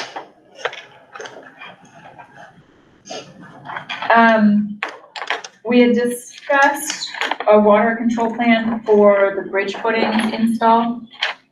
And I don't think we've seen that yet. The dewatering plan was included in the stormwater report, correct? Yeah. Is it in there? There's a section of. Been in there On dewatering, since, the early Beals and Thomas review. Okay. Do you know what section that is? Off the top of my head, but it's probably not. Construction period pollution prevention. And that specifically spells out the procedures for the bridge The install with the dewatering, footings? yeah. Okay. Similarly, for the bridge installation portion, one of the conditions that Beals and Thomas recommended that the commission include would be some kind of monitoring plan during the installation of those footings. So that, if we look at them today, I've worded it in that way, so we can look at it there as well. Okay, great. Can you, Cassie, go to the bridge? I'm not sure which sheet. The drainage around the bridge, I had a question about. I'm not sure what the best sheet would be to look at for that. Hold on, the wrong thing. Yeah, I don't know if you guys have a suggestion for which sheet I should go to for that. The grading plan probably up to 4.1.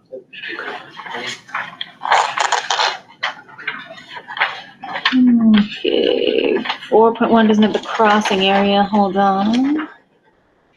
4.2. In the lower corner, 4.2. Yeah, hold on, I'm gonna share my screen.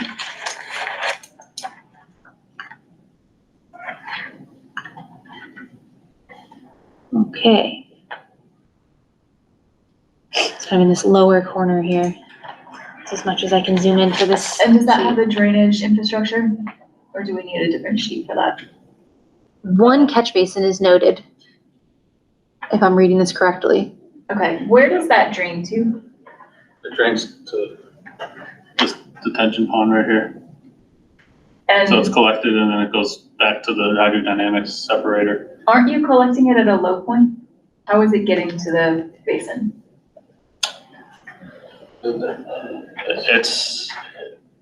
It's going underground. I mean, it's collecting, so it's the stormwater is being directed to the basin here, and then this side of the crossing is higher, and it's directed to here. So what's the invert elevation at that basin, the catch 160. basin? 163. And it's going into the detention basin at what elevation? If you go to 4.1,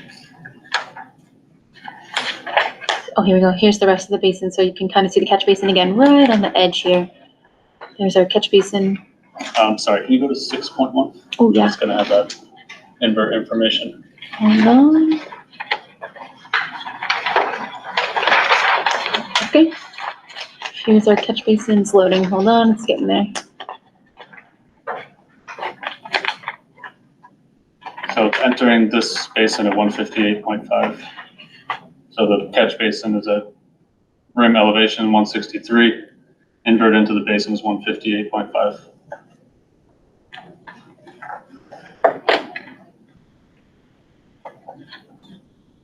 It's 8 feet lower. Five and a half feet lower.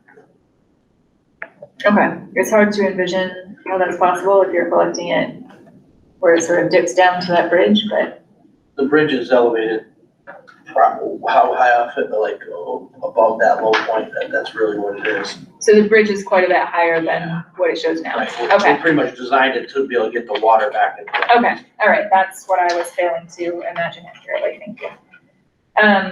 And then, Dan, I'd asked you to take a look at some of the other stormwater stuff. I don't know if you saw anything or have any questions. Yeah, I noticed that there were some discrepancies between the elevation table and the drawings for the different inverts of the outlet structures in the HydroCAD report. I don't think we need to go through it all, but, I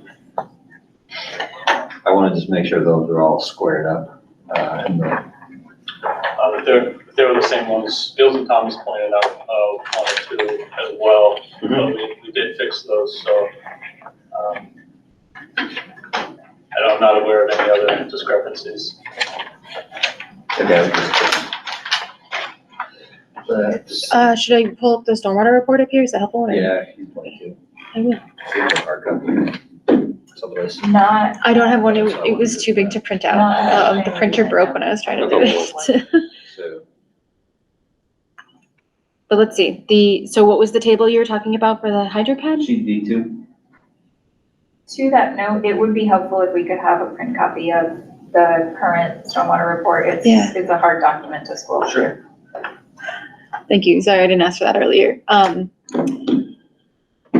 Let's see, you said, sorry, Dan, it was, where, what? Oh, if you go to the HydroCAD report and go to the proposed, or to the stormwater report, go to the proposed HydroCAD, results in, I don't know what appendix it is, and my eyeballs aren't that great. So it's scrolled down a long way until you start seeing pictures with weird shapes. Okay, I know exactly what you're talking about. Is this those kind of weird shapes, or Yes, but you want the proposed one. proposed? This is all Going post-development. like 400 pages or something. Dan, do you have them marked out on a plan and we'll double check them Yeah. back to you? I mean, it's Sure. super technical for this, it's gonna be really difficult. We have no problem updating and make sure they all match. If Yeah, so if you have a table that's marked up, we'll go through it. I was just spot checking and I noticed things didn't line up, so I could just say like, space in R1, the V-weir elevation was a foot lower in the drawings than the HydroCAD report. We'll look at Yeah, that one. I think it's just like, Is there another one that's in match? F3, there's a bunch, there were a couple of different things I saw that didn't seem to line up. It's mostly the outlet structure associated with it, or? Right, well, everything I noticed was the outlet structures and, The the report versus the plan. report versus the. There was some errors before, but I believe we fixed them up. Yeah, I was I looking know at where the the, discrepancy is from, because we raised R1 1 foot, and just this week, we submitted a new stormwater report reflecting the change in elevations. So we're looking at that. looking at the November 23rd stormwater report and the November 17th drawings. Okay, Yeah, so if you could just double check. Yeah, those We'll and double then- check all of them Yeah, and make sure that they're. and the level spreader schedule also, because just those are the things that checking, for as-built elevations for sure. You just double check all of them, we know Yes. exactly what tables you're talking about. Dan, did you get a chance to look at the level spreader detail? That's something that I don't deal with very often, and just, my question is just that's where we're gonna be dissipating the flows over those steep slopes, so I just wanna make sure that we feel comfortable with that. Since it's still, We did talk about that a while ago, right? yeah. Yeah. Bill's commented on it too, I believe, when we changed and addressed the pipe sizes and the void ratio to allow water to flow properly through them. So the pipes from the outlet The pipes to from the, where and it to the enters the level spreader were Yeah, we increased. adjusted those also. And were the, I know some of the positions of the level spreaders were moved from where they were on the original set way back when, I think maybe lower on the slope, does that sound right?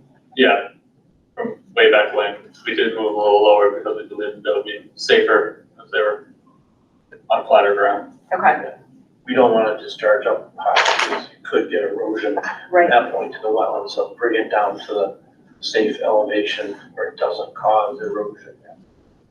and there were some points, maybe it's not the main overflows, but I think it's the emergency overflows, that do have sort of a riprap slope now.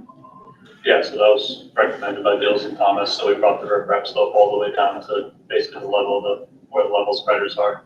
Okay, and how was the sizing of that stone determined? Was that based on velocities associated with a certain storm overflow, or what was the basis there? Yeah, I mean, we have a spreadsheet to size the stone, but it does consider the storm and the velocity of the stormwater. Okay. To that, down that pipe and the slope of the pipe.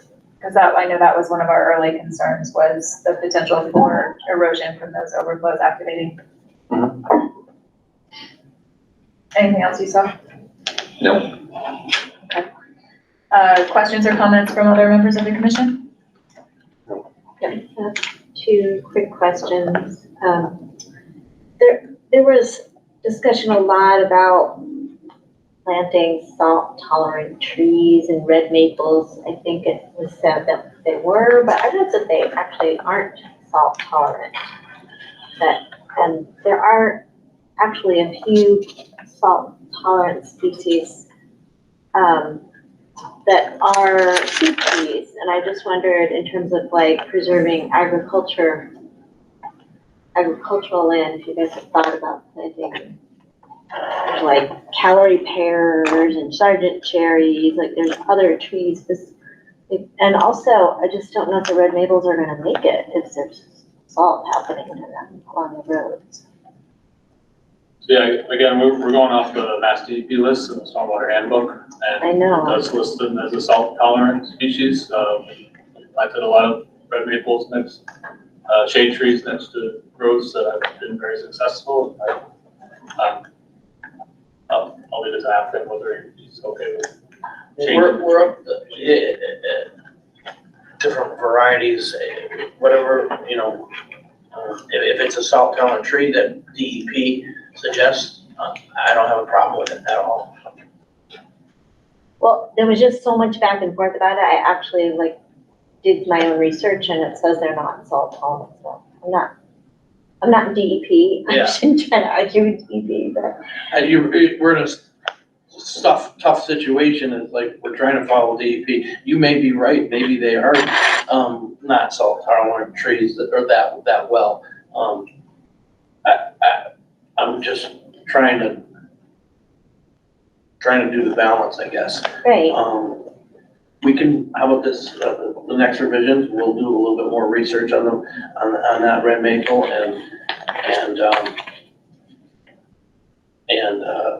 and see if there's something in the list that is more salt tolerant, and we'll look into it online and see if, they recommend it. Which ones did you mention again? I'm sorry. Well, I was specifically looking at fruit trees like calorie pears and sergeant cherries, but there's all kinds. There's ashes and hawthorns and sycamore. Are those all still on DEP's list? I didn't look at DEP's list. I don't know. I believe we do have awful proposed throughout the site. I think you're correct. We should not be planting ashes at this point. Right. Because of the ash I'm borer. not sure. And I think it's important, some fruit trees scattered in might be nice, but I think, we're losing a lot of canopy and we want to get some of that height back over time. So I think we want to be careful to be going to things that are gonna be a lot shorter, like most fruit trees typically are.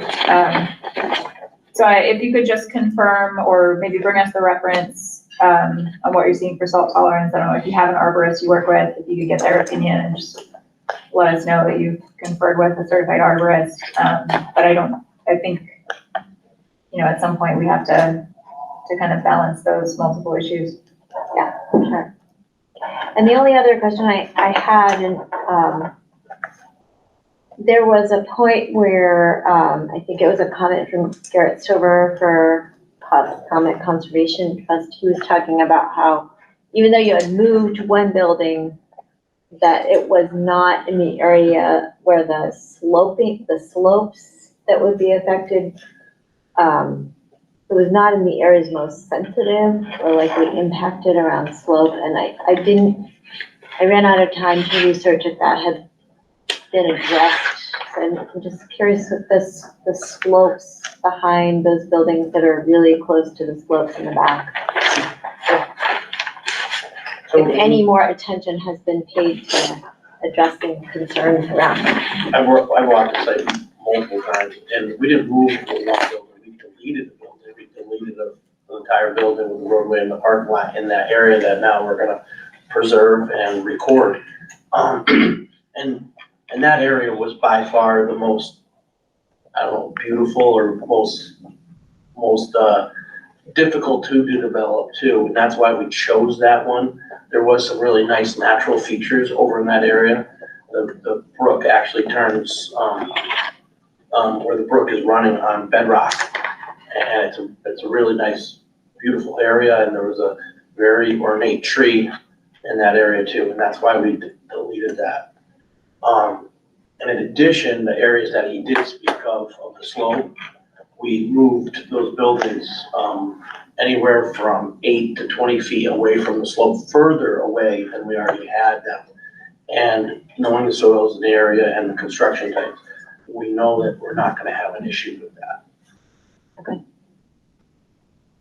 And my last question was just, one of the concerns that was expressed was over having a lot of people who live in this development going back through these wildlife corridors and just disturbing the wildlife, bringing a lot of trash back there, et cetera. And I'm just curious what kind of boundary, like if there's gonna be trails from your property that go into the woods, or if there's gonna be boundary markers that discourage that people from going back there, like what, if there's a plan around that? If you plan to encourage or discourage. I mean, I always encourage people to walk into the woods personally. I definitely encourage people to remove what they bring in, to remove it out. We can have our maintenance guys,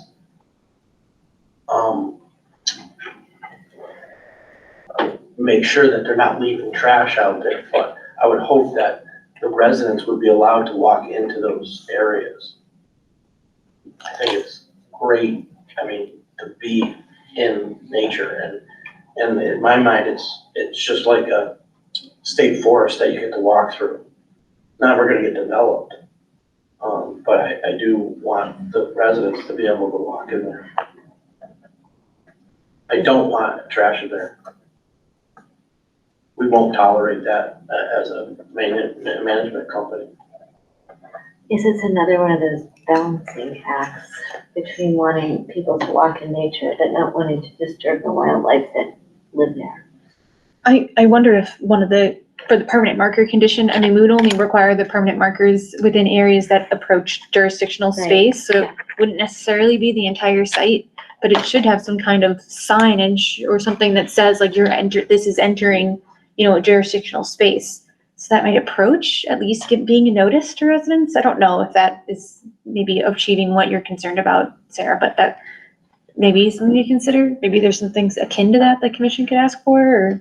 When you had talked about some signage around conservation and resource areas and that sort of thing, that would be part of the plan. I think that would go a long ways towards sort of this educational communication. And we could add to, please don't litter and please respect the wildlife and whatnot to that. I mean, I think that's appropriate. Yeah, maybe just signs that say you're entering sensitive wildlife habitat area, please be respectful, don't litter, blah, blah, blah. Well, and maybe here's some solace for you is, I know that area is hunted heavily. And now with gun laws and hunting laws, it will no longer be hunted directly adjacent to these houses, within 600 feet of them. So if that gives you any solace, that now there is gonna be that buffer. Because the gun laws say no hunt, No firing next to a residential building within 600 feet. Uh-huh. So now everything 600 feet all around those buildings there'll be no more hunting. There's deer stands throughout the thing. People are hunting on that kind of thing. Yeah. That's all I have. Other commissioners, any questions, comments? I just had a couple. When I was asking you earlier about the caliber of the tree, we didn't discuss what could you offer or a size? So 2-inch caliber tree is like 12 to 14 foot tall tree.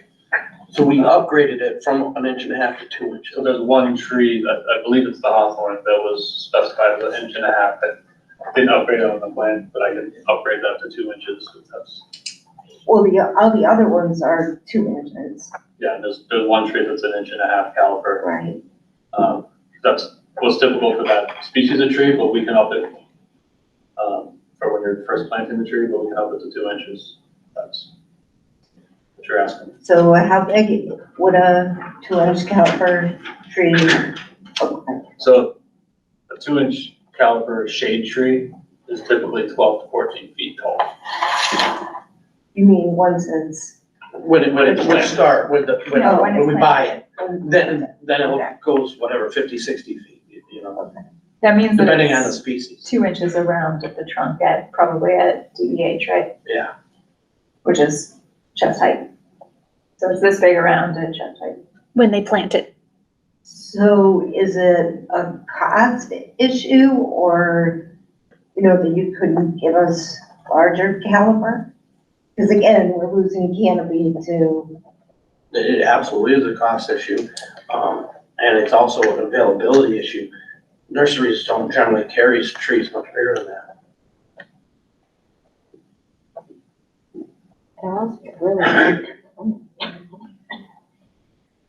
Because you have to disturb a lot of soil to plant a really big peat ball. It's just not standard. You're asking for something that doesn't exist really.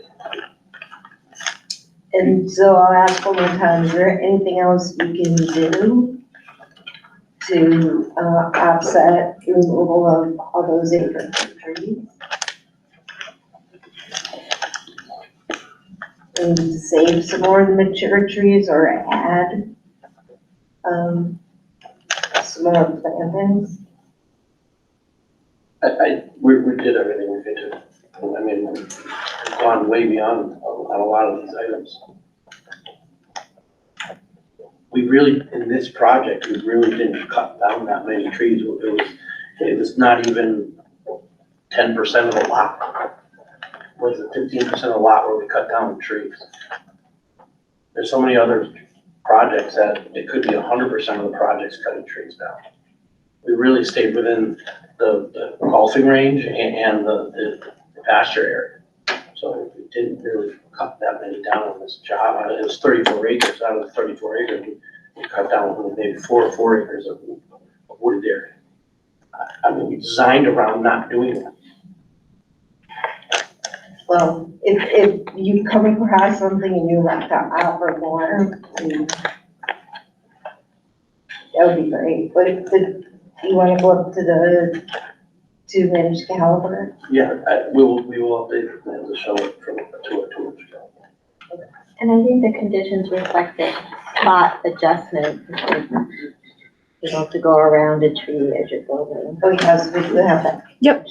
Just to recap, one of the pre-construction requirements that we've been including typically is when you establish a limit of work, which is usually the same as the erosion controls, but especially when you establish a limit of work, part of the pre-construction site visit is to walk along that and see if there's any trees over a certain DBH that maybe we can just shift the limit of work slightly to save them, if it's feasible to do so. If that tree is not going to be a hazard for building or something, but we kind of review that on site as a pre-construction item. In your certification that you're going for the wildlife, is it possible to have a copy for us, just for our documentation? So the certification won't be obtained until after construction is completed, but we can definitely That's all. supply it Okay. at that time. And when we're talking about salt, do we have to mark a no salt zone anywhere on the property? We Is the previously discussed this restoration area? in that there was a concern that, so it seemed like we landed on a mix of salt and sand, because there was a concern of just doing salt versus just doing sand. The sand can be an issue for the basins if it collects in there, whereas the salt can be, an environmental concern. So I believe in the conditions, I noted what was previously determined was like a mix of 20% and 25% sand, 20% salt, like some kind of mixture like that was what the commission previously kind of landed on. But we didn't talk about demarcating those zones in any other way beyond the approval of the plan, that if you're within the buffer zone, that is where you would need to use that specific mixture. So yeah, it's up to you guys if you want to try to demarcate that in some way, in an additional condition or site. Were you intending to use different proportions in different portions of the site, or are you just gonna use that throughout? I was gonna use that throughout salt and sand. Yeah, so I think that can just be a general site condition.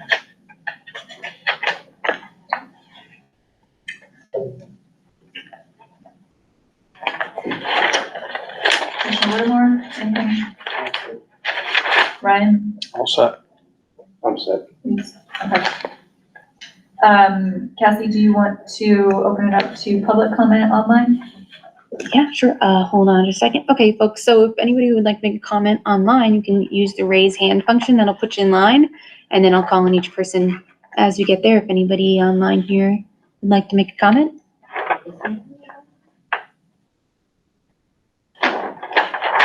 I'm not seeing any right now yet, so if you want to, maybe we can turn it over to the folks All right. in Any attendance. members of the public in the room interested in making a comment? All right, hearing none. We had originally intended this evening to go over in detail the conditions that are proposed.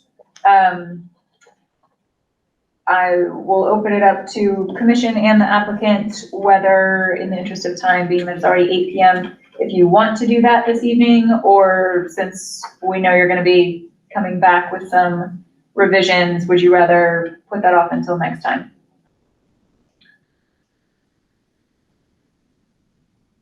Yeah, I'm.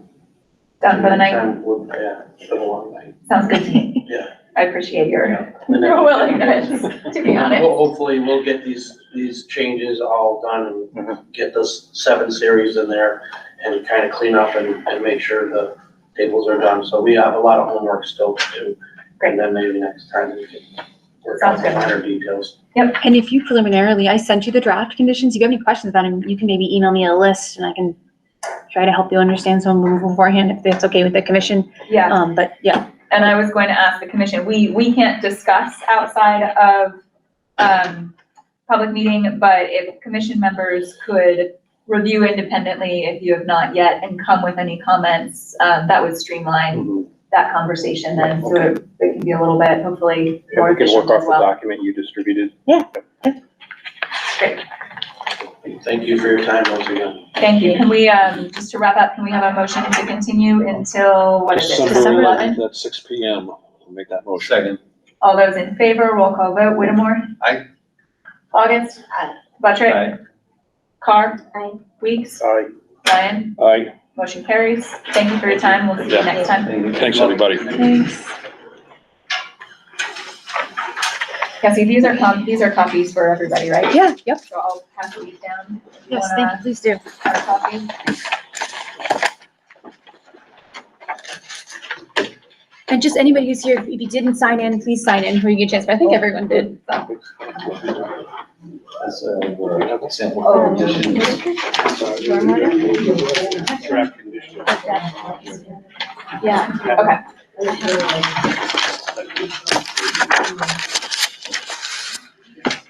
All right, our next order of business is a notice of intent filed by Graves Engineering, Inc. on behalf of the Easthampton Housing Authority for installation of a new parking area with associated stormwater management system.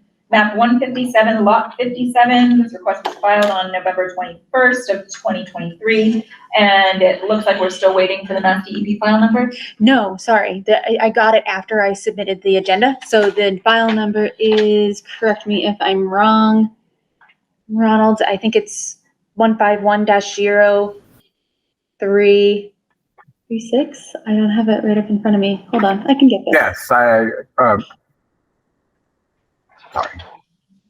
on. Hi, good evening. My name is Ron Mendez from Graves Engineering. Yes, I believe the number is 151-0326. 0326. Okay, thank you. Thank you for introducing yourself. Do you want to give us an overview of the project? Yes, thank you. I'm here on behalf of the Easthampton Housing Authority. The Housing Authority would like to expand two existing parking areas at the rear of their property. One of the parking spaces would be for maintenance staff and for maintenance equipment that they have. And the other parking, the other parking space would be for visitor parking spaces. The maintenance parking area proposes 11 parking spaces. The visitor parking space is for about 19 parking spaces. As part of the project, they're also proposing some stormwater management features, specifically a bio-retention area to attenuate the increase in impervious surfaces. Also, there are wetlands at the easterly side of the property. These wetlands are associated with Brickyard Brook, which, according to the the report by Ecotech, the wetland scientist, they have designated it as an intermittent stream. The new parking areas, the bioretention area, and and also I want to mention a future building that the Easthampton Housing Authority would like to build, not at this part of this project, but eventually at some point in the future. Those are all outside of the 100-foot buffer zone. The only work that is being proposed within the 100-foot buffer zone is a head wall, a section of drainage piping to be installed. This connects to the head wall, and the associated tree clearing that would be part of the, piping installation. And that is pretty much, the overall scope of the project. I should also mention that there is no work proposed within the wetlands. And that's, pretty much it. Be happy to take any questions.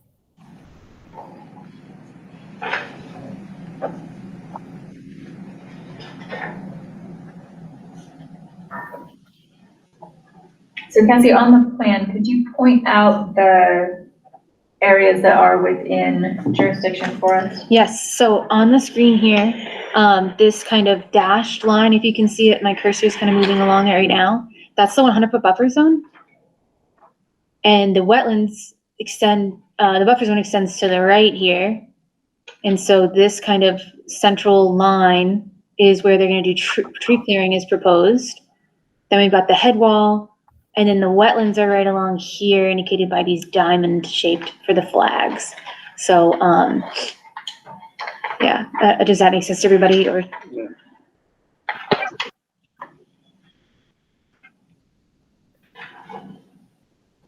and then there, the part of this is there's a stormwater permit that was also stormwater permit application that was submitted. So the rest of the stormwater system is also jurisdictional to the commission under the city stormwater ordinance. Okay.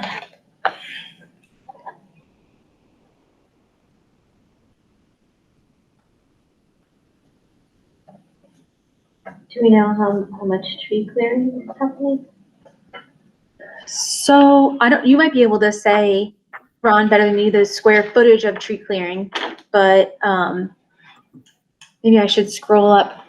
You mean tree clearing within the buffer zone or overall? Oh, Okay, I don't have that answer off the top, but let me double check right now as I do have the drawing open and I can get that for you. Yeah, if you want to share your screen, I can stop sharing. Is that easier or? No, that's perfectly fine. I mean, this should work right now. Within the buffer zone, I'm looking at about, I guess, 800 square feet. This being about 12-foot width. And then overall, if I had to say, it looks to be about, second,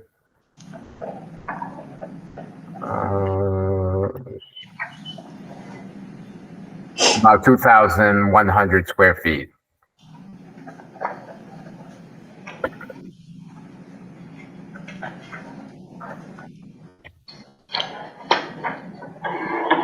And this, if it helps, it's basically going to be on this screen that I'm showing here. It's kind of like the entirety of this area, this lower area, because that's where the new expanded parking and the new proposed future building would go. And then it's only clearing this strip. That's going to be where the drainage pipe is and the outfall at the end.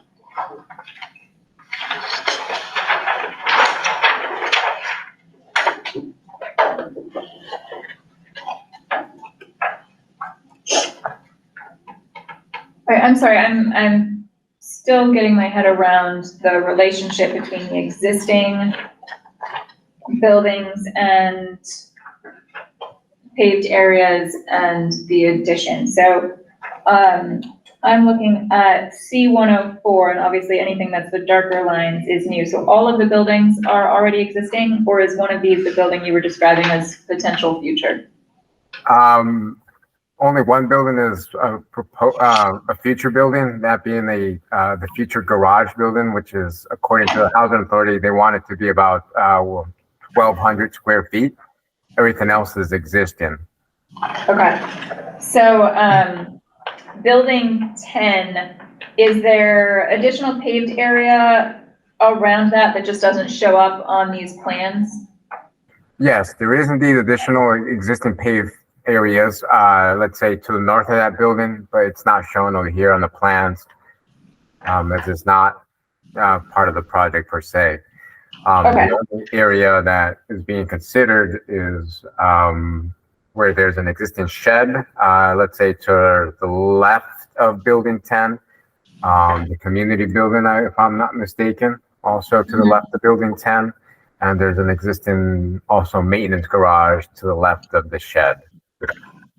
It's these areas over here where, so the area between, I guess, the community building and the shed is what would be expanded down towards the south, and then, the space to the left of the shed and the maintenance garage would be expanded with, new paid parking areas. Okay, thank you. I was just a bit disoriented by the parts that weren't shown. Sure. Can you also, for orientation, I know there's an existing storm basin of some sort on the site. I think it must be sort of northeast of the corner of building 10. Does that sound about right? Yes, that is indeed correct. All right, thank you. I'm oriented now.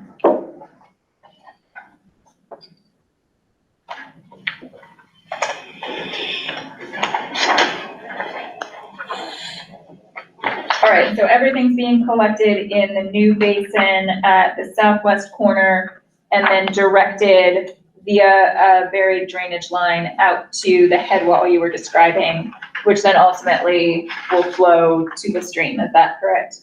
Yes, that is what is being proposed. Okay.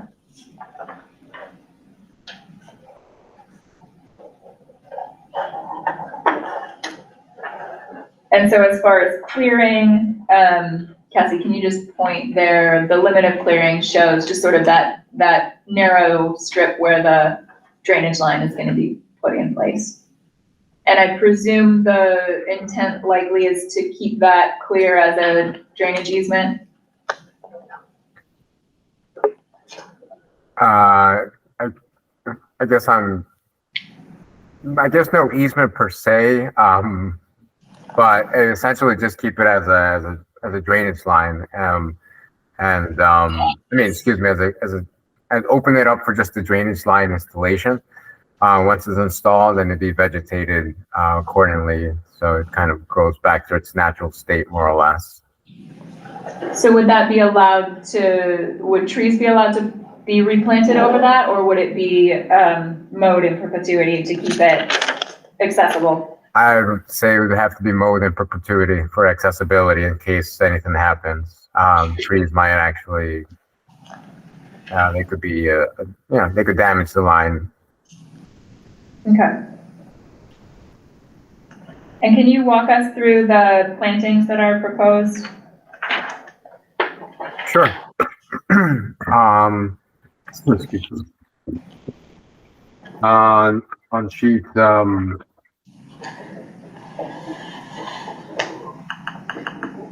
second, just a couple plantings that are proposed are on sheet C105. Couple of shrubs, couple of perennials. Well, just because we want to do some perennials around the perimeter of the building, of the property, I mean to say, and then some within the actual parking areas. And then some of the plantings would be within the actual bioretention area. So for instance, we're proposing species like the autumn bonfires, compact inkberries, eastern red cedars, speckled adlers. Again, it varies on where the location is, and then the perennials pretty much are for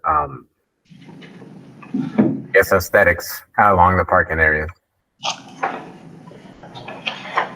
And so your bioretention area will be planted with shrubs and various plants, is that correct? Yes. Okay, so this would not be mowed? No, not really. Okay. What is the expected maintenance for the bioretention area in Forvik? It should be pretty much maintained as necessary, as in like remove any debris that's needed, mow the edges, but not really the inside. And that's pretty much it, I would say. Ideally is that no winter sand, salt be thrown in it in order to maintain the filtration. Again, remove the debris so that it actually functions accordingly. Then no other trash be thrown in, and that's pretty much it. It should hopefully be, as least maintenance requirements as possible given for the housing authority. Given that the responsibilities that they already have and throwing more on is sometimes a challenge. And the housing authority will be responsible for the ongoing maintenance and operations? Yes, they would be responsible for that. Okay, and it looks like you have, what's your clearance to seasonal high groundwater? If I'm not mistaken, we are about 2.5 feet above the seasonal high groundwater.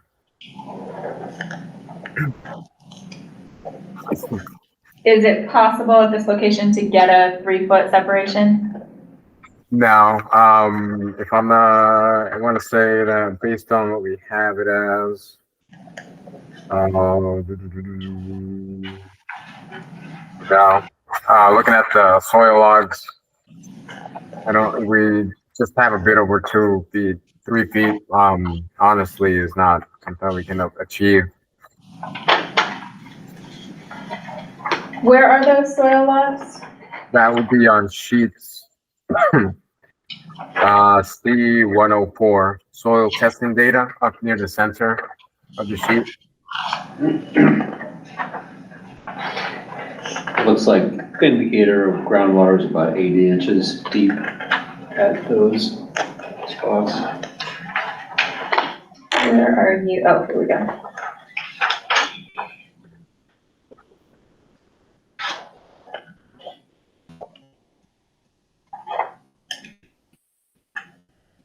How deep is your bioretention area? From berm to the bottom, it's about 2 feet.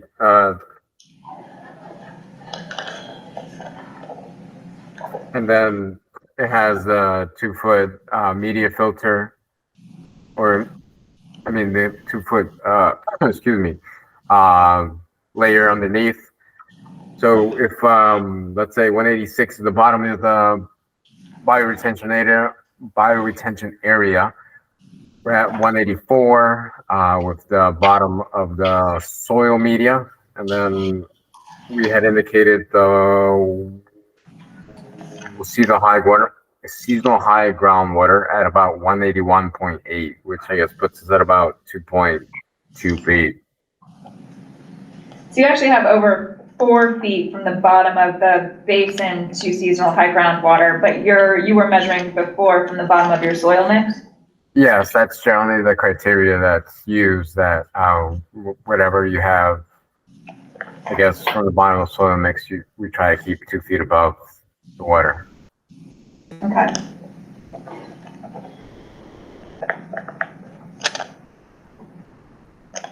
What is, I think the description in our ordinance for the additional foot or 3-foot minimum is bottom of basin, correct? That's how I understand it. So I think we've met that. We don't have to worry about that. Okay.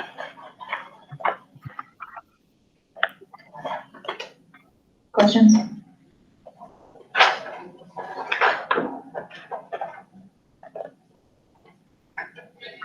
I see that it references, the stormwater part references 90% TSS removal. It's all through the, it's all through credit for the basin though. There's no pretreatment or anything like that? The basin does have a sediment forebay, it's shown on C104. So I guess that would be it, I guess. Are your percent reductions, are you using the EPA curves or some other estimation method? For the percent reductions, just the ones based out of the stormwater handbook. Okay, and I think those mimic the EPA curves now, right? Do you know? Yeah. I believe so. Okay. Questions from other members of the commission while we're continuing to look this over? Go ahead, Jen. This is different than stormwater, but I was reading that there are invasives on the property. Do we want to ask what they are or have them removed? It was kind of past the season. We couldn't really tell. Oh, right, so At the there site was a site visit. Yeah, it was a Sorry, site can you, let's back up. Who was at the site visit? And myself. Okay, can you give us a recap of anything you noted? We did talk invasives, but it's just past the season. We couldn't, I mean, I didn't see bittersweet growing up trees or anything that was, noticeable, but as far as invasives that would be on the ground, it wasn't clear. Okay. Yeah. Well, they included a letter about invasives. Back from September 22. So that's why I was asking. Included what? A letter about invasives. Do you know where that is? Was that probably in the Ecotext maybe report? Does that sound familiar? Ecotext, yes. Here, I can pull That that. was from last year. Sounds like that was something maybe in the NOI narrative. Let's Commissioner Weeks, see. you were gonna say something? Well, I was just gonna note where they're proposing to put in the drainage line towards the head wall. There's a real blend of very small, almost saplings, as opposed to some mature trees. And I just like us to put in a strong request that in finalizing the location of this drainage line to avoid the mature trees to the maximum degree possible. And it looked like there was a shot where that could have, just by making a small adjustment here or there, that you could have Yes, missed those big trees. Yes, I think there's plenty of ways to meet what I'm requesting Without causing them a lot of, causing a lot of problems. problems in the line. Do you have a response to that off the cuff? No, I think that's something that can definitely be accommodated in terms of avoiding mature trees. I don't think it's, anything that's difficult. So I think that's something we can accommodate. Okay.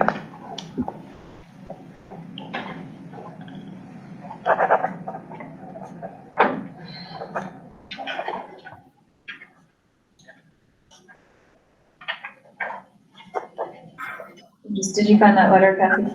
I believe I did. Hold on. Was it the resource evaluation? I believe that seems likely. Let's see, Deb, I think probably it was in the findings. That's the bordering lines of the one. Hold on. Multi-floor roads was certainly noted.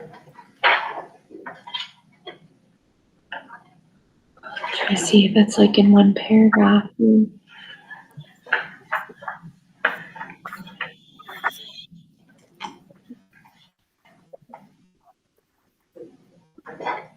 Deb, does this look familiar to you, typically?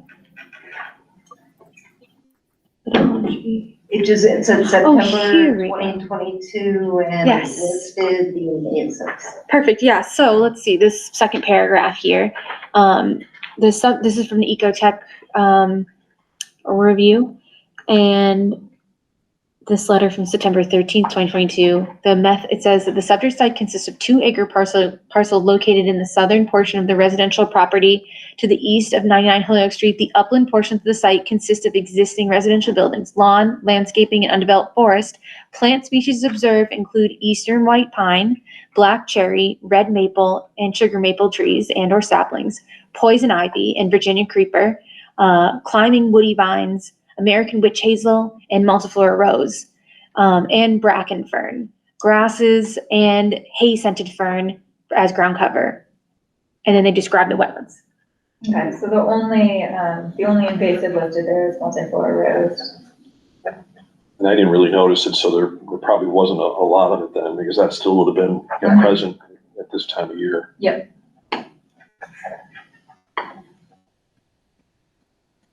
So the fern cover, would that be removed? Would they need to replant that somewhere else? I don't know where it's associated. It doesn't specify exactly where each was. It just kind of lists it generally as hay-scented fern for ground cover. So I don't know where exactly that was occurring. I know part of the area is proposed as a parking lot. So there's going to be a loss of planting space. So I don't think they'd be able to replant it in kind. Just, I don't know. It's up to the commission to make that determination. Right. Is there, we talked about mowing the corridor over the drainage line for ongoing maintenance. Is there any reason why that couldn't be planted with, because it doesn't look like anything is specified for reseeding there, unless I'm missing it. Is there any reason why that couldn't be planted with some sort of herbaceous mix that was natives and potentially some ferns and things as well? Let's see. I think they just lawn mix in there right now. Yeah, that's the only thing we're proposing at this point. Erosion control seed mix, but if you're interested in something else, sure, I think that's fine.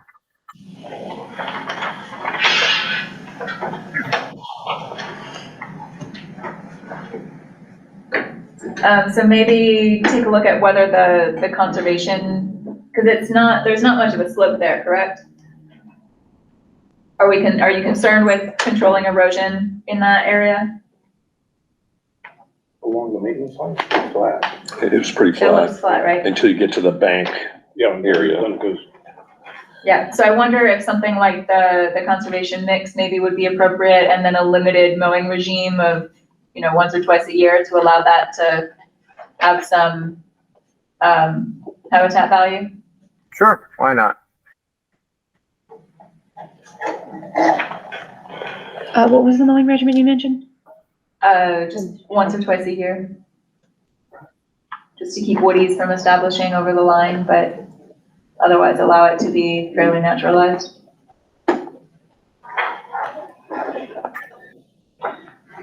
And the, all of the plantings in the bioretention area make a lot of sense. Those are all appropriate species. I appreciate the variety and the approach there. Dan, do you have other comments on stormwater? Do you need more time to review? I don't, it looks like it's gonna perform okay, you know, like they're meeting the stormwater ordinance standards. We'll have to issue a stormwater permit in addition to an order of conditions. What have we done? Cassie, can you remind us what we've done for bonds for city projects in the past? So it's actually not a city project. Right, and yeah, correct me if I'm wrong, Ron, but separate. Yeah. Here I go assuming. So, if it was a city project, we wouldn't typically require a bond, but since it's not, they gave a recommendation of 75,000. Ron was able to provide that. I haven't gotten confirmation from the city engineer yet if he agrees that that's appropriate. So that is one thing that's outstanding. I don't know if the commission would be comfortable in having that be like just a pre-construction requirement in the stormwater permit, is like confirm, get confirmation from the engineer, or we could continue to next meeting to get it. It's up to you guys. And I'm trying to think what else. That's all I have to say for the bond. That seems like it's not bad for something small like this. Yeah, Dan will certainly want to sign off on it, but that seems like it should be in the right ballpark. So do you think you would want to find out about that, get confirmation from Dan before issuing a permit, or would we make it a condition? I think it makes sense to get his official sign off before we do a formal vote. Okay. And, Dan, did you look over the stormwater checklist? Is everything in order?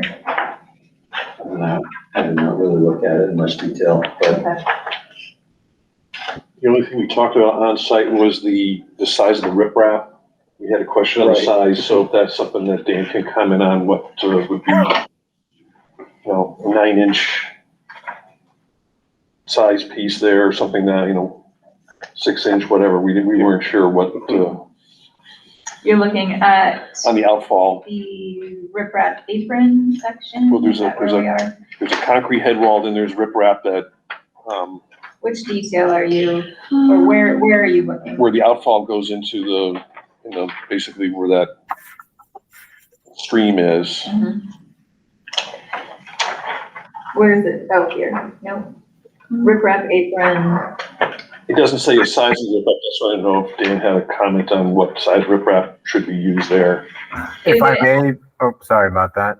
If I may, the only size that we indicate is on sheet 502, for the riprap size, left side of the sheet riprap apron section. Yes, a 6-inch D50. Yes, it does indicate a 6-inch size. And then we did indicate or provide the calculations for that riprap sizing in the stormwater report.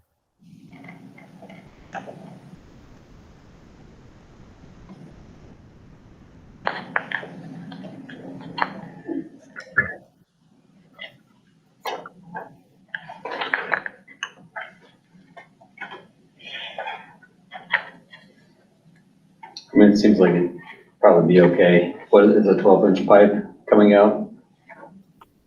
Yes. Just right into that location. The calculation on page 3 of the stormwater report doesn't, there's equations, it doesn't seem to run through the math for that outfall sizing, but like it seems like a pretty typical size for that kind of thing.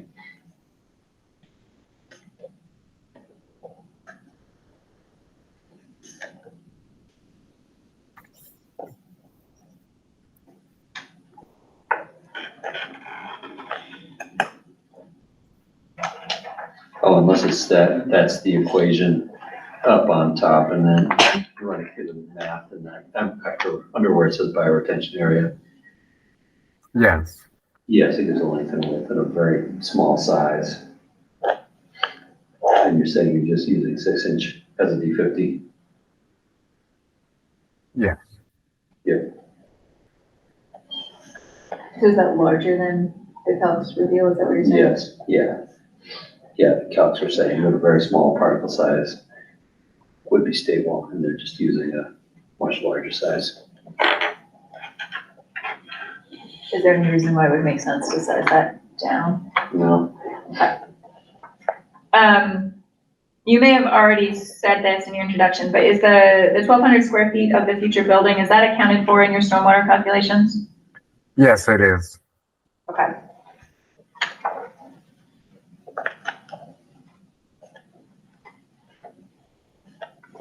Any further questions from the commission?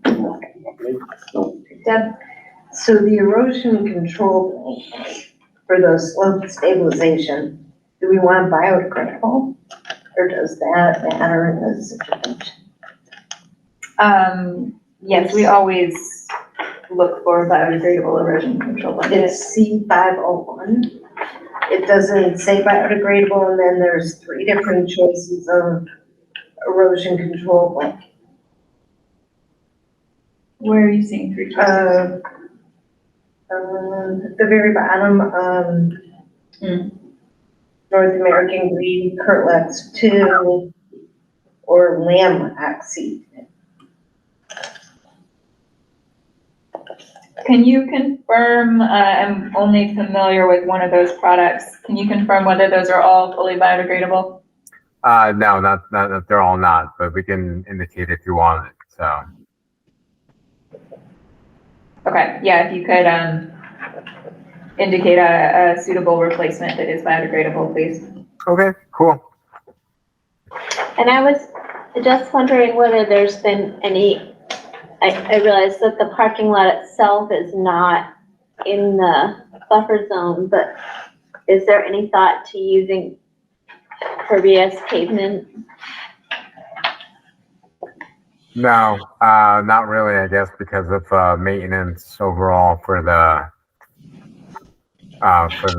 housing authority. Overall, I guess really is that they're just trying to place something that's durable. I mean, these properties usually have a long service life, you know. They get built 20, 30, 40 years ago, and I think they just try to write them out as much as they possibly can. So I guess in this case, something being like pervious pavement wasn't really considered.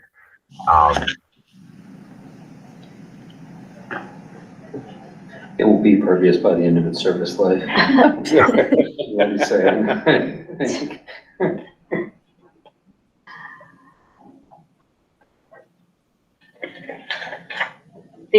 Just for the commission's benefit, the bioretention style basin that's proposed, though, the unmowed style with native plantings is generally considered an LID technique, so that's the focus of their approach here. Yeah. All right, if there are no further questions, sorry, one more. go ahead. Also on page C501, he has it listed as hay bale and silt fence. So it says straw or salt marsh hay bale. And we haven't heard of salt marsh hay bale. What page are you on again? C501, top left corner. Yes. And then I believe it says bound with nylon or twine. So is it hay? Is it straw? So, yeah, so first off, we always look for weed-free straw bales. Okay. Update that to take out hay. All right. Does that address your question, Deb? Yes. Okay. Do you have a question about the twine versus nylon? Oh, yeah, does that matter if it's twine or nylon? I think that's probably fairly insignificant. They're gonna have to dispose of the silt fence when they're done anyways, so they can take the twine away or the nylon. Yeah. do we want to review DP comments? I don't know if you all had access to that beforehand. I did not see those ahead of time. If you could go over them, please. Okay, there's only two. First one was. You can't read them at all. Oh yeah, I'm So sure we'll you have to- can. I'm gonna read them to you guys. I'm gonna zoom in a little, but still, it's too far. So, the sediment forebay only provides 25% TSS removal, not 44%, which is the required pretreatment. This parcel is located within an IWPA. A rain garden or bioretention area only receives 90% TSS removal credit if it has the required pretreatment. All stormwater BMPs must be designed, constructed, operated, and maintained per the Stormwater Handbook, Volume 2, Chapter 2.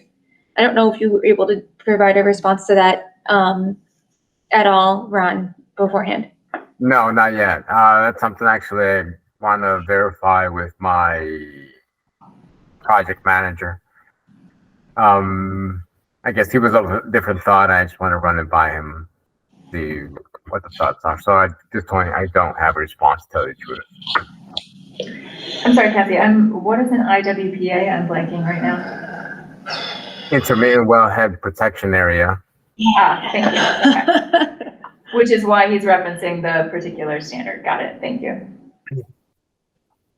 All right, and our second comment? So the second comment was, in order to assist in showing compliance with the stormwater standards, Volume 2, Chapter 2 of the handbook, Volume 2, Chapter 2 of the handbook lists all approved BMPs, including their design, construction, operation, and maintenance requirements.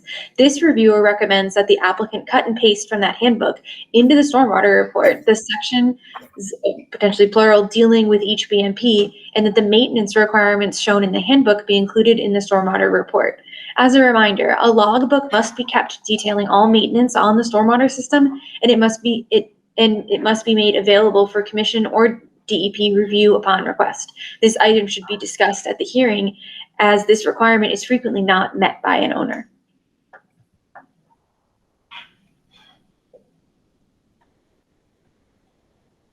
All right, so it sounds like we have a couple of updates to get. We're also waiting for confirmation on the stormwater bond amount. So I think we'll want to continue this to December 11th. Before we make that motion, are there any comments from the public? There are none left in the room. Anybody online?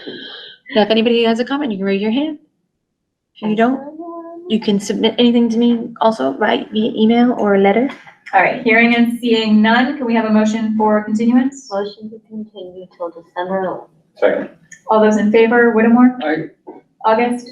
Buttrick? Aye. Carr? Aye. Weeks? Aye. Ryan? Aye. Motion carries. Thank you for your patience this evening. We will see you on the 11th. Thank you for your time. Have a great day. Yeah, good night. Take care. All right, we have no request for certificate of compliance. Enforcement actions. So I still need to set up a site visit with 476 East Street. I haven't forgotten, I just got behind, so I will do that. And then I don't know if someone is still here for 6973 Loudville. Carlos, I saw that you had joined earlier. That might be you under unknown. Okay, cool. Sorry. Let me give you some co-host abilities. The only update is that, well, one thing, I did go out there and confirm that the stakes that were asked to be remained in the silt area were painted, which is good. Great. They also had an occurrence of an attempted burial of concrete pieces within the 100-foot buffer zone, but an abutter called about them, and the contractor realized that they shouldn't be doing that, I guess, and removed that material, and I was able to go to the site and see it removed. I didn't watch it get removed. I just saw the truck with all the material when I got there, and they drove away. So I investigated that with the building inspector. She didn't recommend any other actions. I just didn't know if there was anything else the commission wanted to do in response to that, but hopefully that description makes sense. Mm-hmm. And I just figured it was worth noting. So. Is there somebody who wants to comment? There's a raise. Yeah, Carlos, you have the ability to comment if you'd like. I know he raised his hand just to say that he was here, I think, but you can now unmute yourself if you want, if you have anything to add. Yeah, I'm here.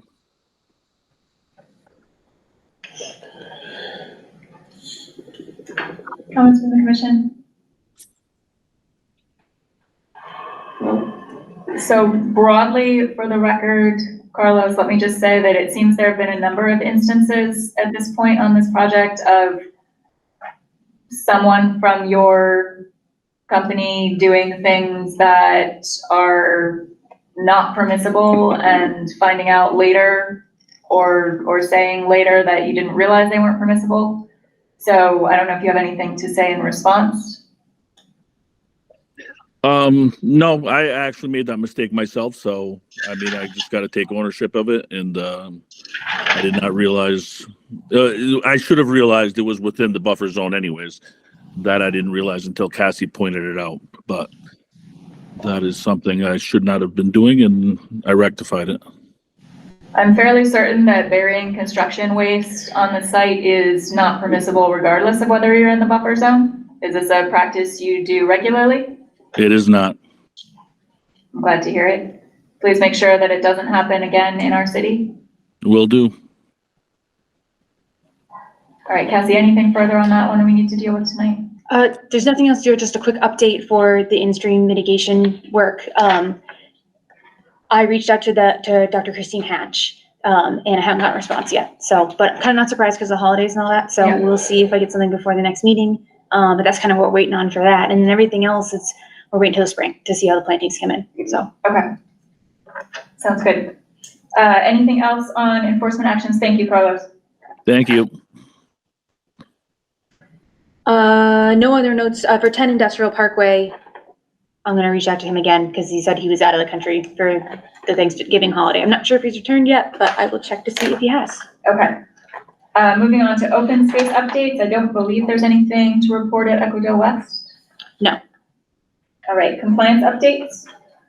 Which projects do we need to discuss? Let's see. So we've got. Just double check here. The only one that I have updates for, 50 Florence, still need to make contact with them. That's the solar project, 50 Florence Road, 96 East Street. I haven't gotten the updated information yet from Jeff Bagg for the O&M plan and all that good stuff. The other one though that I did have was for item T, which is 65 Lovefield Street. This was the single family home redevelopment project, the most recent notice of intent the commission issued. We're working through all the pre-construction requirements. I've received a number of them. The erosion controls are in place. The DEP sign is in place. I've been to the site and confirmed these things. One of the things that's required is that we get the invasive management plan one of the things that was required as part of the order of conditions was for there to be this area that was going to be an invasives removal zone. So it's not within the limit of work. It's like a separate area. And that was part of meeting the requirements for doing work within the riverfront area. So one of the pre-construction requirements is to get the plan for that and for that to begin being implemented. The applicant, or the permittee, I should say, has asked for relief just to start the deconstruction of the existing building because he hasn't gotten it yet. And it should be getting it imminently, but wants to start the demolition before that's submitted. I mean, the commission, it's kind of the commission's discretion because the way it's worded in the order is that construction can't begin, which I think there's an argument to me that demolition is part of the construction process. It is. Yeah, so it's really up to the commission if they want to be lenient in that regard of letting him start the demolition before we get the invasives plan. He says he was thinking I was going to get it today, but I did not get it from Land Stewardship Inc. So I was hoping I could present it to you guys and have it reviewed and potentially approved tonight, but that's not possible. So remind me, are they completely dismantling the existing home and building a new one on the same footprint as at the site? Exactly right. Okay. As far as riverfront goes, I mean, if they only got to the point of removing the home and never completed the rest of their conditions to move forward, that's an improvement of riverfront conditions. So I don't see any problem letting him do demolition as long as we get everything that we need before they begin reconstructing. Okay. Anyone have a different opinion? That works for for me. Can you say that one more time? I'm sorry. Deconstruction Destruction. in Riverfront Yes. and taking a building away would be an improvement over existing. So if they got to that point and never met their construction requirements to rebuild, I think that's a win for the resource area. So I don't see any problem with letting them go forward with Guess this as long piece. as the equipment isn't tearing the whole place up and making an erosion risk. I guess that would be the question. Well, certainly would be equipment out there, and I don't know if they would begin some grading if they had the equipment out there. So that's, that They I would not have Grading would be- permission to do that. Grading Right. would be a problem, but Right. just even excavator to tear a building about and throw in a dumpster could, cause some issues. Because it does, that demolition will include the foundation, because that needs to be part of it, so. And where, I can't remember what the site looks like. Where would the access be relative to the resource areas away from it? I would say yes, because they're gonna come in through probably the main driveway and then going to the left towards it, so I can just pull up a plan if you like. Yeah. Yeah, hold on just a second. I guess I would say that I'd want to see the plan before they started any earthwork or sort of disturbing activities. Even removing the foundation would be a Yeah, concern. yeah, so if they wanna go up to the point of The foundation. touching earth, that's fine. Everybody good with that? Sure, yep. Okay. Deconstruction, but no destruction. Yes, deconstruction without destruction. That will be our new slogan. Yeah. And it looks like there's multiple buildings there also. I don't know if it includes like 3 buildings or. Yeah, originally, so there are multiple, there's the one house, The and then one there's like a house. garage and a shed. Yeah. And the plan, I can still pull it up, involved like moving a lot of those buildings outside of the 100-foot buffer and things like that. Sorry. The speakers back there, it scared me so much. I was like, who's coming in here? Okay, hold on. I can show you the plan if you guys want to see it. If you hold on just a second. Just turn that off. Nobody's listening to us anymore. No one cares anymore. We went to bed. Okay, let's see here.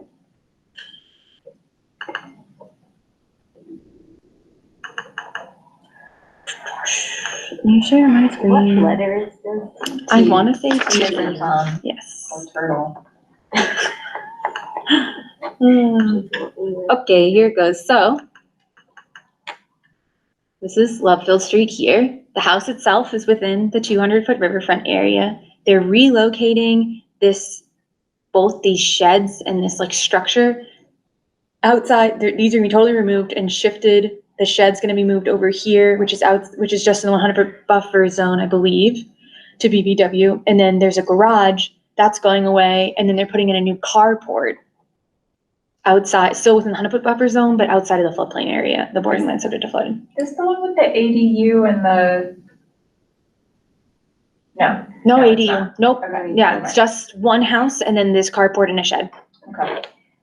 So the building is the red square. No, it's this Is it- black. I still think demolition is an improvement over existing, so if they're getting stuff out of there, I think it's fine to. But no ground disturbance. Right. Okay, Yeah, no so, one spraying those invasive yeah, I weeds. need to get all the pre-construction elements before there's any ground disturbance. Yes. That makes sense to me. Or new construction, which I think goes without saying, because they have to take the foundation out first, but make that clear. Yes, definitely. All right, Restructuring. construction. Any other, that was the last letter, so is it safe to say there are no other project updates? Correct. If you guys are ready, we can go to general business. All right, meeting minutes, November 13th, are those ready for approval? No, I apologize. Okay, no need, it's too late to deal with that.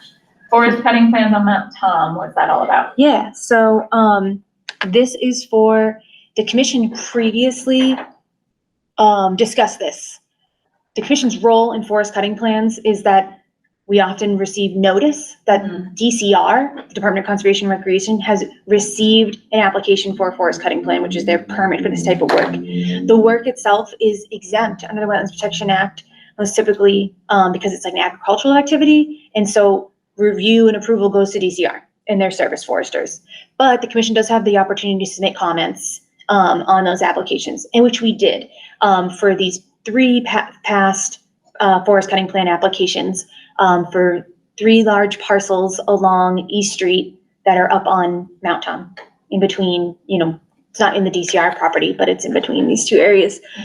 So that work, those projects, all 3 of them did receive their forest cutting plans and have begun the forest cutting. So a lot of people, I just received a lot of concerned calls and emails from people being, reasonably so, wondering what the heck was going on. I confirmed with Service Forester Sean Libby, who's our regional service forester, that he was aware that it had begun and that it was at that time in compliance, and his understanding is that it's still in compliance. So he is aware that people are concerned. I've just been, when people reach out about it, I can give them Sean Libby's contact information and the forest cutting plans themselves if people are interested. Some of the questions I've got that I don't have the answers to are, how long will the forest cutting take place? I do not know. The permits are good for 3 years, so these all would expire in 2025, but they might be able to get extended. They also got reviewed by Natural Heritage Endangered Species Program and received parameters under which they need to work to stay compliant with that. So everything is above board and happening as it's supposed to, but I just wanted to make you all aware. And if you guys receive any questions or concerns, you can send them my way and I can give them the info. But there's not really any actions at this stage. I just want to let you all know. Great, thanks, Kathy. The renewed electronic signature vote. We have been waiting to have everybody here, so let's take care of this. Basically, we just need to re-up the language allowing Kathy to officially sign on our behalf once we have taken a vote. Yeah, if anyone wants a copy, I've got it here. I just got better wording from MSMCP, which is a conservation agent group I'm in. So it seemed like, and since the commission has changed, it seems like it was a good time to update it. Do we have to sign it? You don't have to sign it, but I would ask that the commission take a vote. We just need to vote, okay. Do we have a motion? A motion to renew the electronic signature document. Do we have a second? All those in favor, Whittemore? Aye. August? Buttrick? Carr? Aye. Weeks? Aye. Ryan? Aye. Motion carries. Thank you, Cassie. Yeah, I'll take care of it. Wetlands ordinance discussion, no new updates since last time. I forget when our next meeting is. I think it's tomorrow. I know. I didn't email you guys ahead of time, so hopefully you can still make it. I'll email everybody tomorrow morning. All right. And that is that. Can we have a motion to adjourn, please? Motion to adjourn. Do we have a second? Second. All those in favor? Ryan? Aye. Weeks? Aye. Carr? Aye. Buttrick? August? Whittemore? Aye. Motion carries. Thank you very much. Thank you. It is 9:03 and we are concluding this meeting of the Easthampton Conservation Commission. Our next meeting is December 11th at 6 p.m. This government meeting is brought to you by Eastworks and our local cable subscribers.